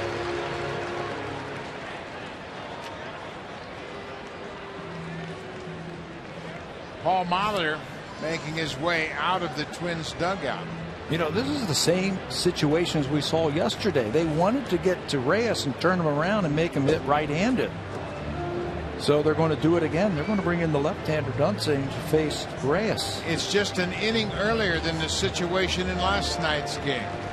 Kyle Gibson is out. Dunsing is in. Reyes will bat. Last night, Dunsing retired him on a ground ball.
Well, Jose Reyes has been down this road before. Brian Dunsing came into the game in last night's game and faced Reyes. It was just an inning later. Last night it was the 6th. This afternoon, excuse me, it's the 6th this afternoon. Last night it was the 7th. It was the 7th as he finished that up there. His numbers right there. He is a starter early in his career. It's now basically a relief pitch, 256 relief outings for Dunsing.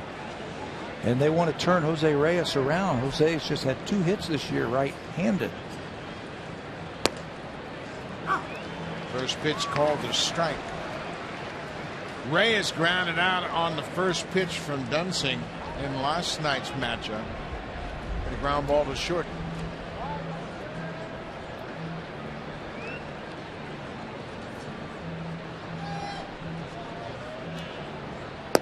Way outside. Does it help a hitter to face the same pitcher in consecutive games out of the bullpen? Sure. He knows a little something about that. You mentioned he only saw 1 pitch last night. Paul Molitor had this circled in his scouting report that he wanted to make Jose hit right-handed. Good fastball. 1-2.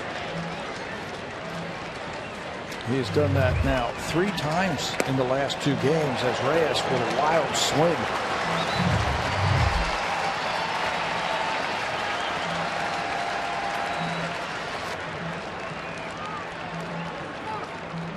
Reyes for the season just 2 for 16 against lefty pitching. You'll remember when he cracked his rib, he tried to go exclusively right-handed and batted righty against righties for a while, but that didn't work.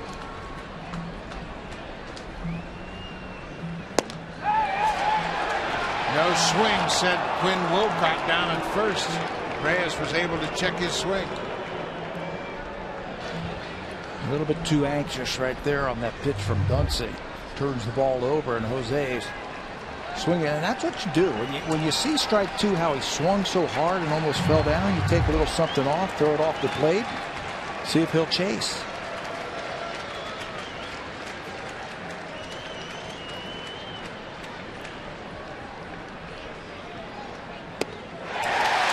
Reyes chased that high pitch. Blue Jays stranded pair, but they have tied it up here in the sixth. The Twins committed an error that let the Blue Jays tie it.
Well, they will shave their heads. Yes, they are going to shave their heads to rally support for childhood cancer live on Blue Jays Central June 8th. You can support the cause and learn more at sportsnight.ca/shave or text the word HERO to 45678 to make a $10 donation. I think anybody out there should be considering making a donation to see Jamie Campbell with a shaved head.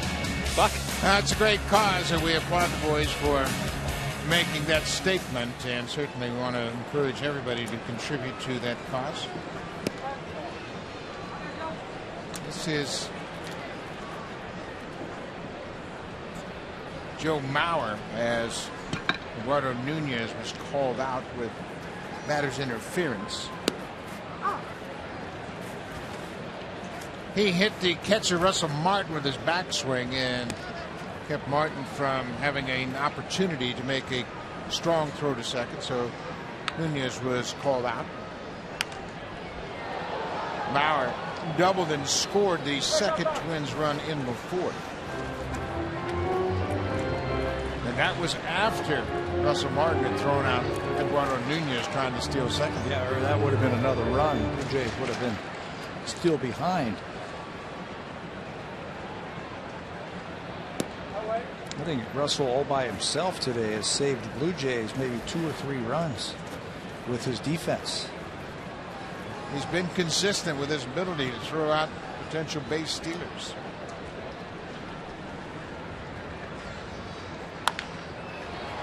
Knocked down by Encarnacion. He stays with it, and Sanchez gets to the bag. Boy, an athletic play on both sides. As Encarnacion knocked it down, he stayed with it and then made a throw to Sanchez, who's athletic enough to reach behind him, catch the ball, and get the bag with his foot and eventually with his glove as well. Yeah, good play all the way around. First, Edwin from his belly throws the strike over to Sanchez, and he touches the bag. It looked like he rolled his ankle over that bag, but then just to be sure, he touches it with the glove, just gets out of the way. A good play by both of them. I think this is a good move right here by Russell Martin to go out there and talk to Sanchez to slow things down. It looked like he might have rolled that ankle. Well, and if nothing more, at least to help him catch his breath. He's got to sprint over to first, and in the excitement of making that play, have a tendency to see the stars for a moment. So Russell Martin said, I'm going to go out there and help my youngster out. One down, Trevor Plouffe. On the ground, base hit up the middle. Plouffe is 2 for 3.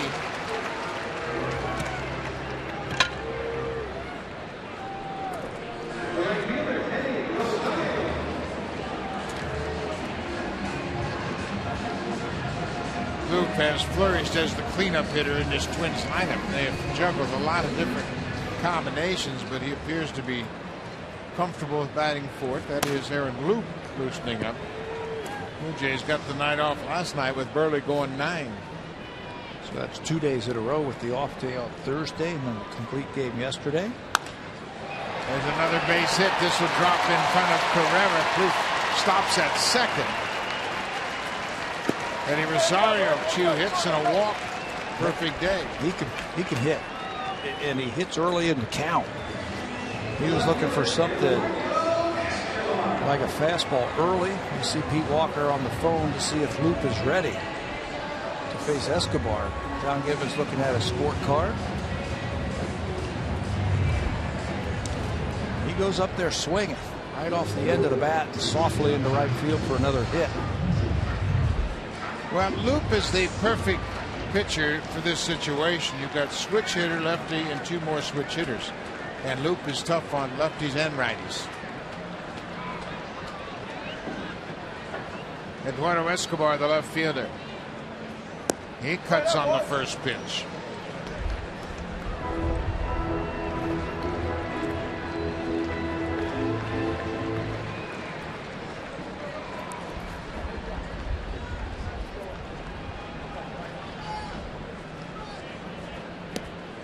Breaking ball for strike 2. You've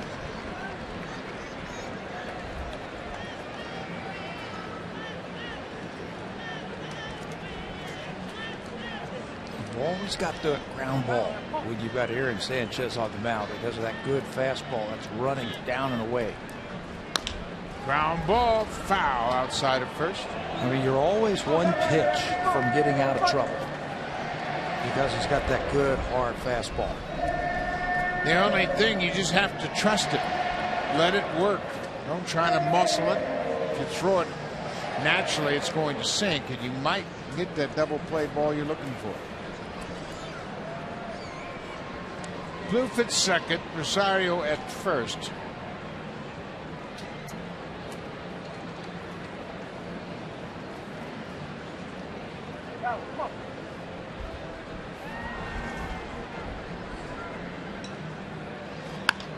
So fly ball to left. Colabello backing up. Plouffe goes back to tag at second, and Colabello gets it in quickly.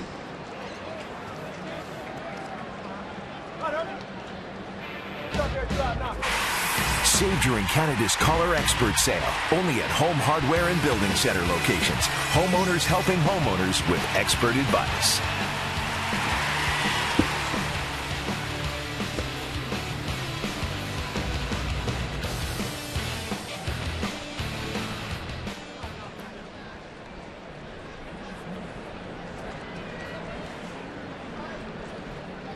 Chris Herman, the batter, with 2 outs.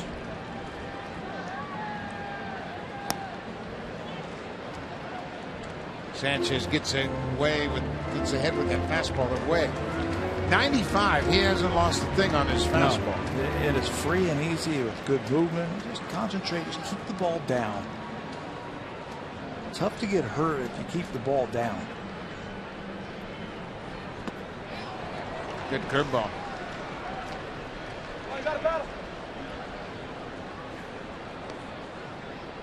We saw Sanchez over 100 pitches, but he didn't look at all tired, fatigued. He is into this game. It's a 2-2 game. Doesn't look winded at all, does he? No. After that play to start the inning. Well, Martin wanted that one in, and I can see why. It looked like it touched the inside corner. What a good setup pitch. Throw it again. Yeah. Come right back inside.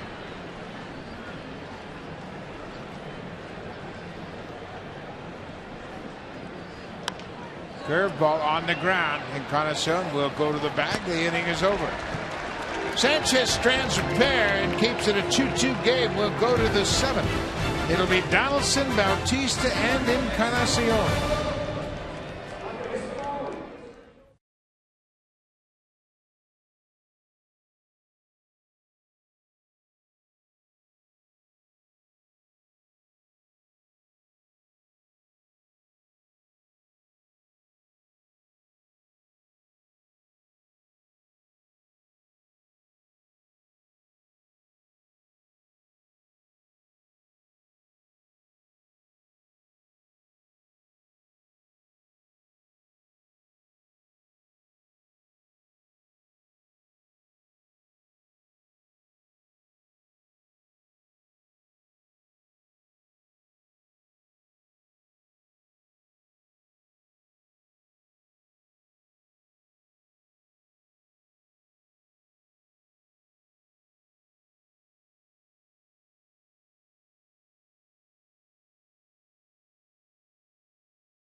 July 14th in Cincinnati, Ohio, the home of Pat Tabler. Help make Josh Donaldson, Jose Bautista, Devin Travis, Russell Martin, and Edwin Encarnacion starters for the American League. Fans are allowed to vote a maximum of 35 times per email address. Vote early, vote often at BlueJays.com. And guys, how's this for Josh Donaldson? Of his career 77 home runs, 18 of them have come in the 8th inning or later. I asked him about that today, and he says this goes back to when he was a kid. Whether he was playing baseball as a kid, he'd always imagine he comes up in a big pressure situation. If he was playing basketball, he would count down a clock in his head, making it the last shot of the game. This is something that he's always lived for, and he has just been tremendous with the Blue Jays when it comes to these late game situations. Boy, he sure has, Barry, and he's got another one of those opportunities against a new pitcher. It'll be Ryan Presley, who appeared in the game last night. And he was good. Perfect. 2 for 2, 2 strikeouts. Good fastball, power, curveball. Rule 5 guy that they got from the Boston Red Sox organization. That fastball right there handcuffed the catcher. Right over the top with the fastball, right over the top with the curveball. Presley struck out Pilar and Goins, his only 2 batters in last night's game, and there's ball 2. A little different scenario for Presley here this afternoon with Donaldson, Bautista, and Encarnacion. See what you're made of right now. And Barry was just talking about Josh Donaldson and how he's able to handle those pressure situations. He's an intense guy. He pops this one up to right. Now the ball is drifting away from Mauer, and he stays with it. Rosario, I wasn't sure if he saw the ball or not, the right fielder. But Mauer stayed with it, and he had the best angle as far as the sun goes. He was looking away from the sun as he makes that running catch in foul ground. Right fielder just didn't look real sure of himself on this ball. The wind is swirling, we told you, and it's actually moving from the left field corner to the right field corner. Blew that ball away from Rosario. But Josh Donaldson, he loves those situations. He's an intense guy. You know why I think he does so well? Because he's not afraid to fail. Yeah. He doesn't put that kind of pressure on him. If he fails, he fails. But he's the kind of guy who loves it and really loves the pressure situations. Jose Bautista has singled. He was walked intentionally. He's grounded out to third.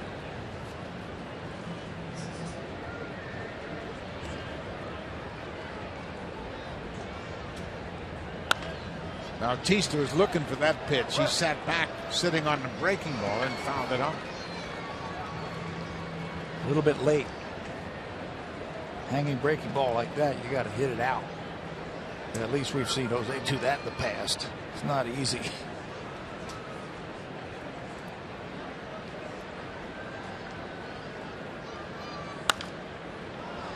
Fastball now fouled into the forward deck.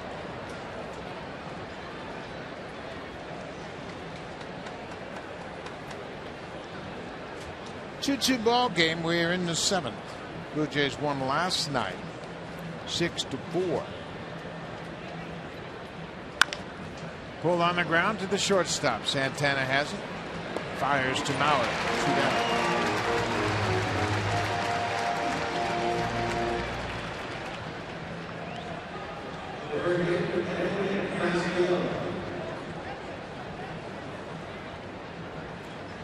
The Blue Jays scored the tying run in the 6th on an error.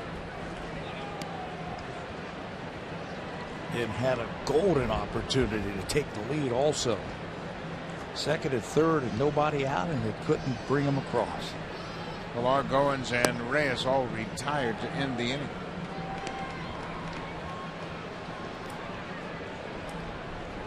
They had bases loaded and just 1 out and could not score a run. That was back in the 3rd inning.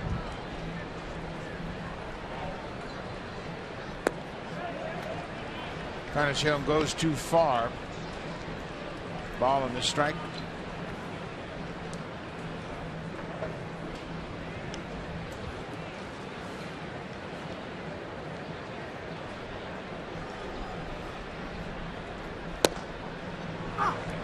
Up and away, and Edwin wasn't sure that was a strike. And now he's got a battle 1-2. He's behind. Looked like that ball had a little cut on it. Stayed away from Edwin. Presley was impressive in last night's game with a couple of strikeouts, and now he's handled the middle of the order so far. Got Donaldson to pop out, and Bautista grounded out.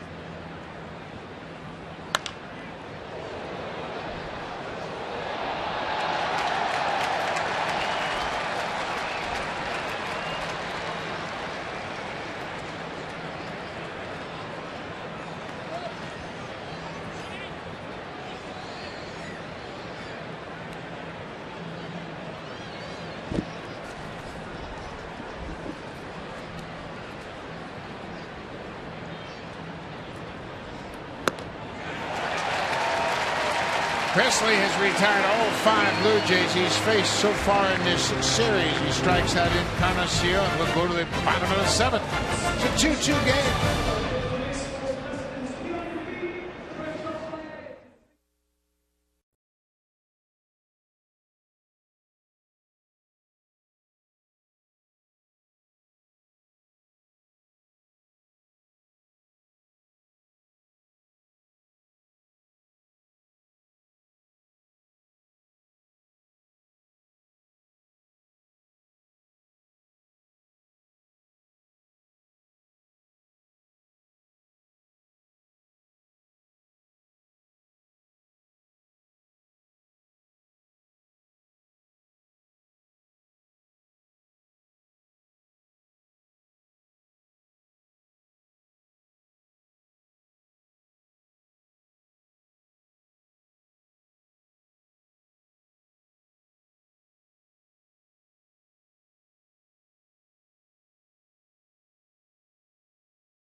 Takes place tomorrow, May 31st. Exclusively available on the WWE Network for only $11.99 per month. Visit WWE.com/Canada. And by the way, Tabby, I've been reminded by a number of people on Twitter, you now officially owe Buck a hamburger.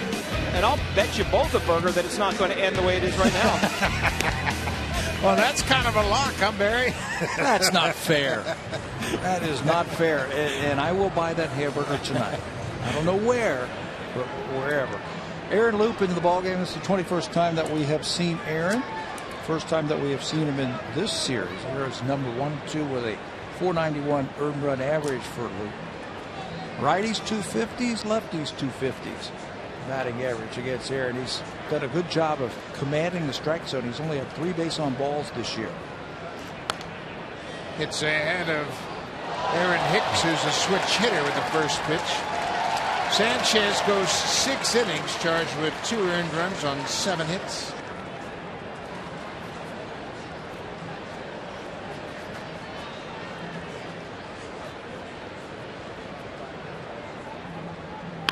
Changeup pulled in the hole. Reyes deep. Throws not in time. Hicks aboard. Leadoff single. He hit it in the perfect spot. He pulled that changeup deep in the hole with short. Further enough away from the third baseman and hard enough where Donaldson can't go over there to get it. But soft enough where the shortstop can get to it, but really doesn't have a play. No chance for Jose Reyes to throw out Hicks. Danny Santana. He too is a switch hitter, batting right-handed for the first time today. He shows bunt and bunts it right back to Loup. Loop's going to go to first and take the sure out. Hicks runs well. He slides in safely to second. So Santana executes the sacrifice. His 4th of the season. And that's the play right there. Russell Martin will take control in that situation right there on a bunted ball out into the infield and let the pitcher know where to throw that ball. You got to make that play at first base. If they're going to give you an out, you've got to get an out somewhere. The manager can then manage. If you start throwing the ball into the outfield or the guy's going to be safe, then you're going to have problems. Luke takes the sure out over at first base. Brian Dozier 0 for 3 so far.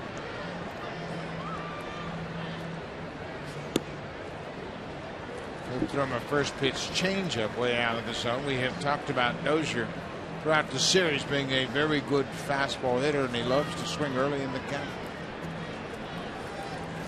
So you throw him something off speed.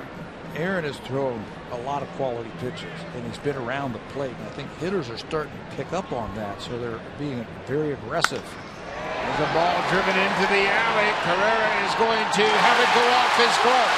Hicks is around third. He's going to score. Dozier is being waved now. He's stopped at third as Goins gets the ball in quickly. And the Twins on the triple by Dozier have taken the lead.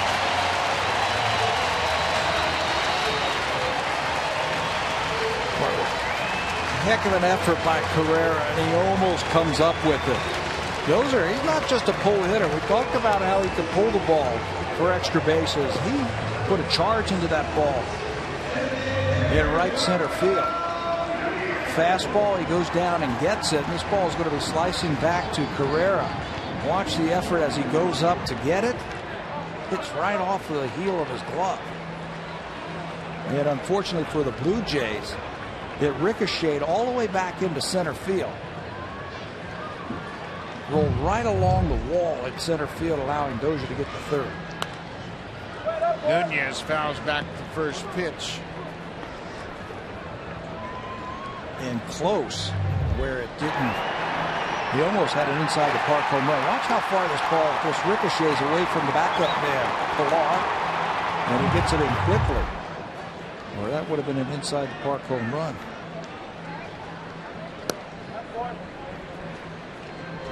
Nunez looking down to Gene Glynn, the third base coach. Nunez can handle a bat. They might think squeeze here in this situation. Dozier's a good base runner. Maybe safety squeeze. And Luke throws a lot of strikes. Ball on the ground. Dozier took a couple of steps toward home and then stops with 2 outs. Let's check in with Jamie Campbell.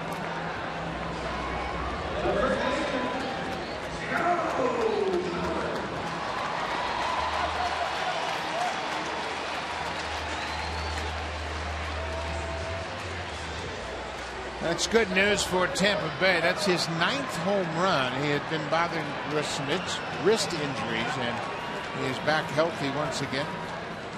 Wei-Yin Chen gave up to Souza home run. This is Joe Mauer.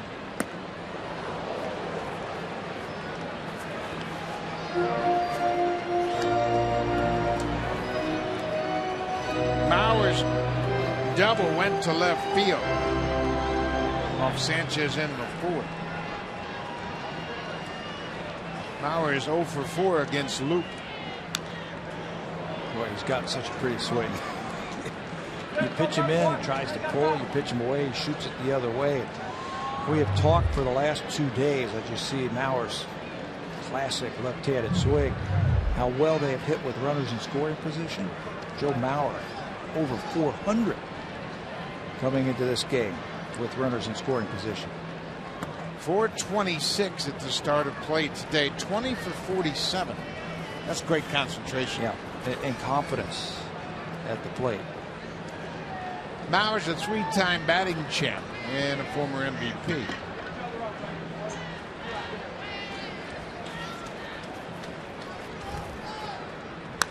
On the ground, Goins at second. That'll end the inning. But Brian Dozier, with a triple off the glove of Carrera in right, drives in his 25th run of the season. Minnesota has taken a 3-2 lead.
Jay's outdoor program is back as well. Join us pregame outside Gate 10 for inflatables, activities, and lots of fun. After the game, kids 14 and under can run the bases just like the pros. Go to BlueJays.com for more. Always a great time for families on Junior Jays Saturdays. Buck? Well, it sure is, Barry. Great afternoon entertainment. And you mentioned lots of activities outside the stadium before you come into Rogers Center. And then after the game, of course, the kids get to run the bases. New pitcher for the Twins, Casey Fiend, who was just activated off the DL last night. Yeah, his shoulder is now healed. He was out for about 3 weeks plus a week on rehab. Team pitched in last night's game. Russell Martin goes after the first pitch and pops out to the center fielder, Aaron Hicks. One pitch, one out for Fiend here in the eighth. He was their setup man last year. And Paul Mullinger was asked, since he has come off the disabled list, how is he going to be used? Is he going to put him in the eighth inning?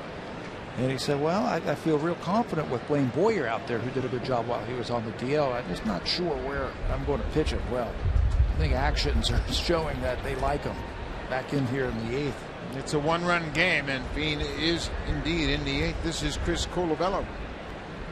Chris is 1 for 3. He singled to right field in the sixth.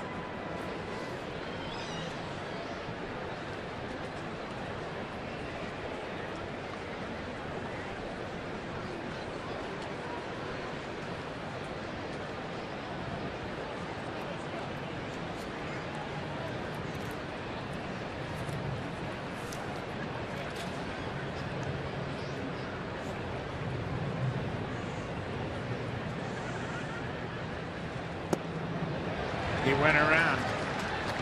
Offered it that breaking ball. 0-2.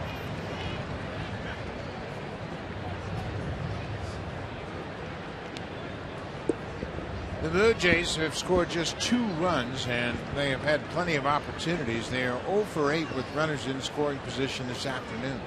They have stranded 8 base runners. 8 runners left on base. 3 double plays in the first 3 innings. Casey Fiend is a guy who throws a lot of strikes. Fastball, breaking ball, basically is what you're going to get. Got one of the best strikeout to walk ratios for the Twins relievers, 5-1. So you know he's going to be around the plate.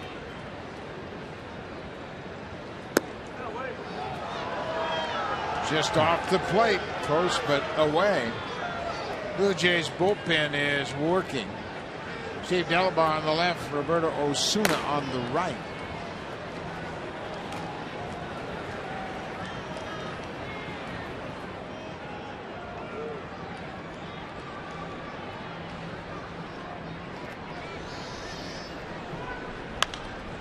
His pop back over the Twins dugout.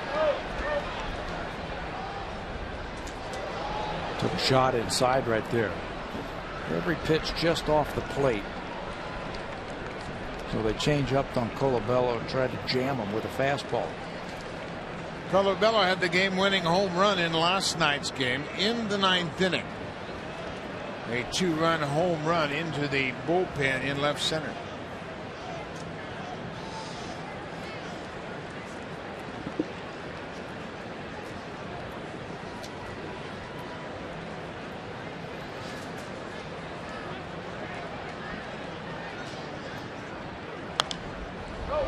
Covers that outside pitch. I think that one pitch inside was just to try to take a shot inside. They're going to stay away from Colabello. Yeah, going to stay away from his power. That was a show-me pitch. Here it is. And then right back out there. And that's what hitters think about. When they see a ball on the inner half right there, where do they set their sights after that? They start looking back outside. That's why it's not a bad idea to double up sometimes.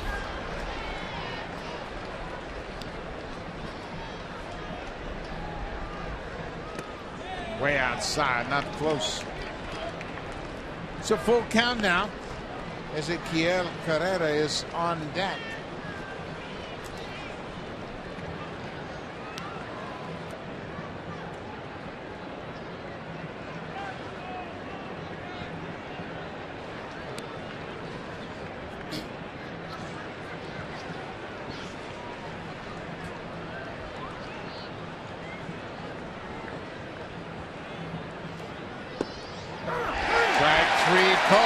Came inside, caught the corner with that fastball. Colabello is called out on strikes. Caught him looking outside. They worked him away, and they wanted that one away. And it worked out nicely for him. Yeah, that's really interesting. He missed his spot all the way across the plate, and Lance Barksdale called Colabello out. Ezequiel Carrera 1 for 2 with a sacrifice bunt.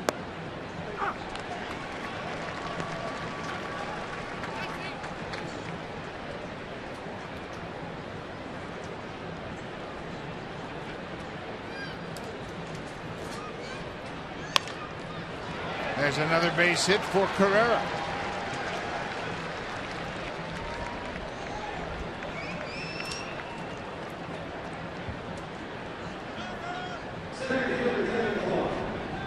The drive of the game is presented by Acura. Luxury begins with the new 8-speed dual clutch 2016 Acura ILX. Catch it if you can. 4th inning after a couple of strikeouts. Kevin Pillar steps to the plate and he gets a changeup from Kyle Gibson. And it's going to be a 2nd home run of the season. Drops it right into the stands for the Blue Jays' 1st run of the game. And our drive of the game.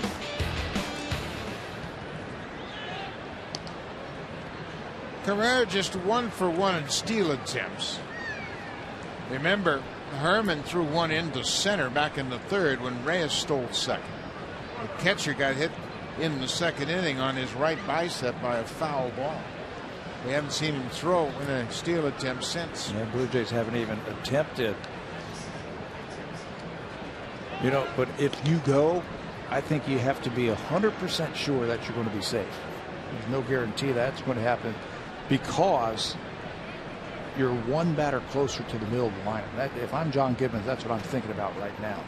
Thinking about, okay, how can I get the top of the lineup and then Donaldson, Bautista, Encarnacion, my best hitters up before this game is over. Pilar squared the bunt. Plouffe was way back at third, and he had a good idea. Well, you make such a good point that gets overlooked so often. It's not about getting hits. It's not about extending in. It's about turning the lineup over. And if Carrera runs and gets thrown out, then Pilar starts the ninth. So you're a batter further away from the meat of your order. From your big guys. And you're going to get Glenn Perkins if it stays like this. If the score stays like that heading into the ninth inning. So left-handed pitcher like Perkins, I want him facing all my righty thumpers.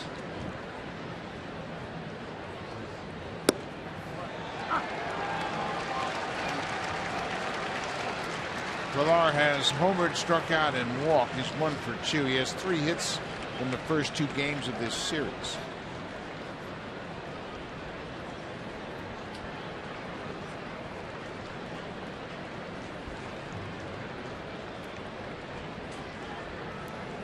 This road trip is a real test for the Blue Jays. 2 first-place clubs, Minnesota Twins and Washington Nationals.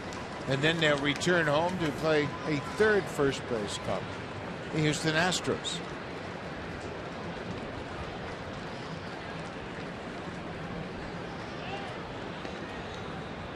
They're pretty intent on keeping Carrera close at first. He doesn't even look like he wants to steal right now. He's getting a very good lead, and that's good. 2 outs, you got to score on an extra base hit. The outfield is very deep, especially in left field. You get your big lead like that, take an even bigger secondary lead. So an extra base hit, you can score that tying run.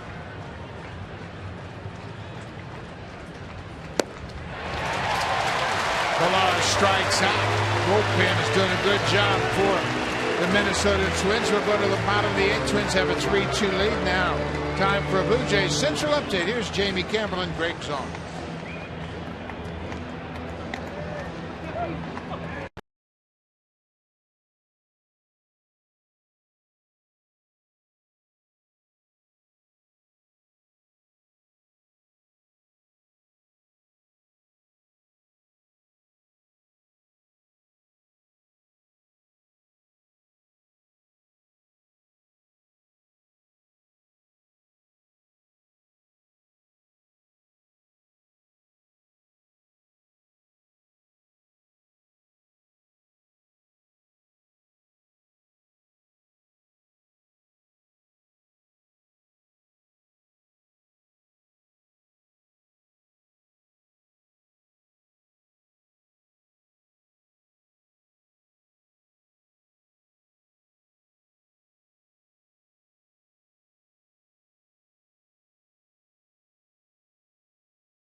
Game 4 of the Blue Jays, and Delabar trying to keep it a 1-run game will deal with Trevor Plouffe, Eddie Rosario, and Eduardo Escobar in the bottom of the 8th. There's Steve Delabar's numbers through 8 games. Last pitch 4 days ago where he picked up that win. That was against the Chicago White Sox.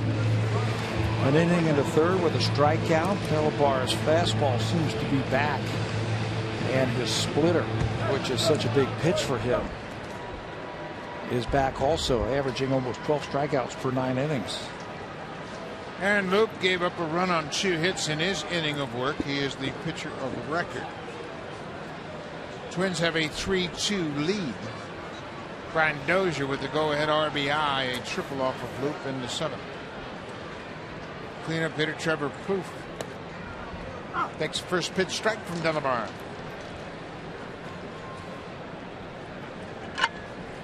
Plouffe drove in the second Twins run. That gave the Twins a lead in the 4th. The Blue Jays tied it up in the 6th, and the Twins recaptured the lead in the 7th.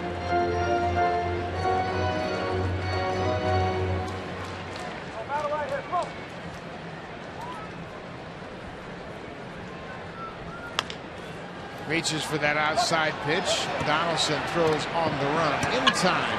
1 down.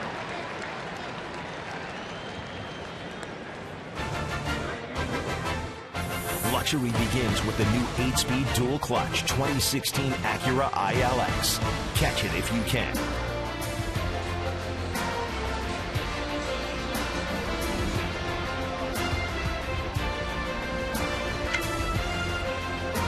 Lots of Blue Jay fans here on hand at Target Field for this 3-game series. Eddie Rosario loves to swing it. He's 2 for 3 with a walk.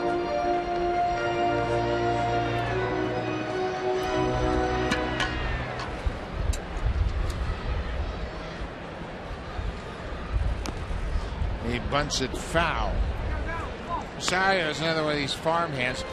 You remember when the Twins were constantly developing hitters. I mean, they had hitters everywhere. Paul Molitor played later on in his career for the Twins, but there was a time when they had Gaetti and Herbeck and Puckett, and every hitter they brought up, you just knew they could hit. And Rosario appears to be one of those types of hitters. This time he strikes out against that splitter of Delabar. Brunansky was a young player. He wasn't drafted by the organization, but he was a young player that was developed. He has that splitter, bounces, and Rosario, and then Justin Morneau came along, and then that bunch, Torrey Hunter, and center fielders that they've given away. I mean, every year it seems like they come up with good everyday players. And you can go back to the Oliva, Carew, Killebrew, Allison. I mean, they've had hitters for years here in Minnesota. Eduardo Escobar has gone 0 for 3 with a strikeout. Delabar trying to put up a 0 here at the bottom of the 8th. The hits are even at 9 apiece. The Twins have a 3-2 lead.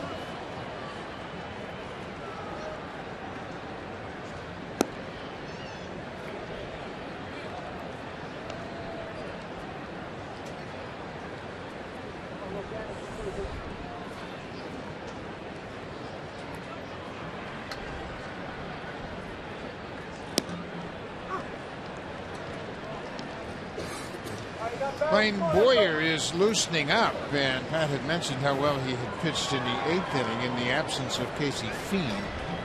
Then Perkins is the closer. He was the losing pitcher in last night's game, but he has worked a lot lately. Worked a lot, threw a lot of pitches in yesterday's game. So it looks like Blaine Boyer is warming up to possibly try to finish this off with Paul Molitor. Monitor's looking at the Blue Jays lineup in the top of the 9th. It is Goins, Reyes, and Donaldson. And if anybody can reach, then it would be Bautista. Way inside off the glove of Martin, back to the screen.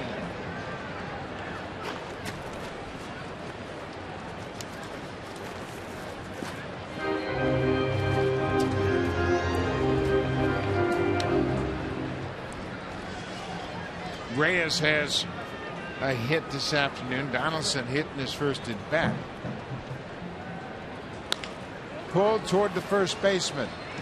Donaldson will step on the bag. Delabar does his job. 3 up, 3 down in the bottom of the 8th. Now it's up to the hitters. They've got to make up a 1-run deficit. It'll be Goins to start things off, then Reyes and Donaldson. Blaine Boyer coming in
Almost gone, and it is now time to think about swinging into summer with Blue Jays and Safety Day. It goes Wednesday, June the 10th as the Blue Jays host the Marlins at 12:37. First 25,000 fans will receive a Blue Jays team baseball card set. Go to BlueJays.com for more. Any chance there's a Buck Martinez or Pat Tabler card in that set? Oh, there may be. It would be an old one. It's probably a little bit wrinkled, but it might be in that set, Barry. New pitcher in the game is Blaine Boyer. He is trying to wrap it up. It's a one-run game, trying to close out for the Twins. Veteran, he's been around. He's 33 years old. He elected free agency rather than be sent to AAA last year. That was in November for the Padres. So the Twins signed him as a free agent, and he has been good. Shane Robinson has come in to play left field for Eduardo Escobar. But Boyer has been outstanding so far this season for Minnesota. Justin Smoak is batting for Ryan Goins, leading off the top of the ninth. He takes one down and away. Smoak has been the best pinch hitter for the Blue Jays. He has 3 home runs and 12 RBIs.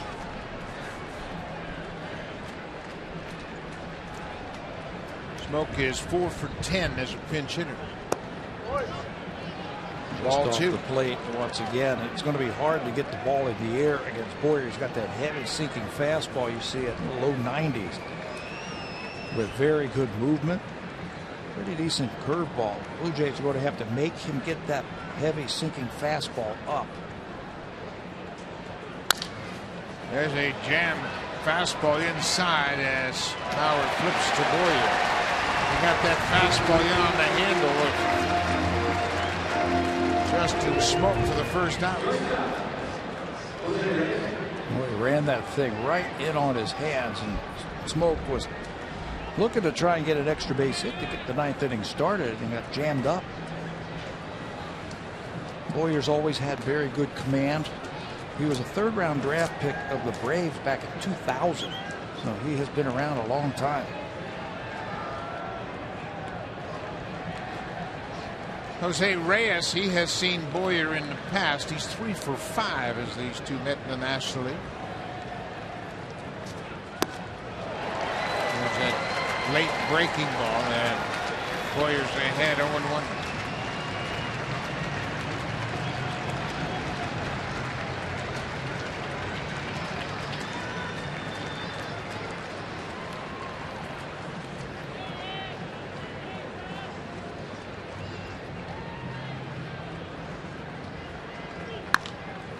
There's a fly ball to center. Hicks is over and makes the catch, 2 down. Well, Josh Donaldson got the Blue Jays back in the game in the 5th with a 3-run home run to dead center. Can he do it again? That's a high fastball from Trevor May. He has come up in the 9th inning the last 3 games and has delivered. The last 2 games against the White Sox. Hit the walk-off home run against David Robertson. Hit the home run in the 9th inning to tie it up against the White Sox, and then that big home run.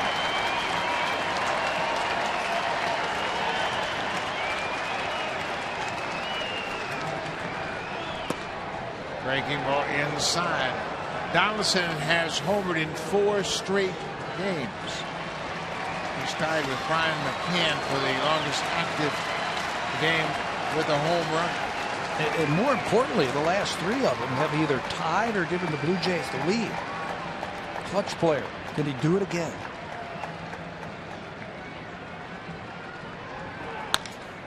Hits it to right. Right to Rosario. Ball game. Blaine Boyer saves it for the Twins. He retires the side in order in the 9th. And Minnesota has evened the series at a game apiece. Blue Jays had their chances early against Kyle Gibson. They hit 3 double plays in the first 3 innings. They left 8 runners on base. They had their chances. They just couldn't push it across. And the Twins just got enough offense and enough pitching to win this 1-run game.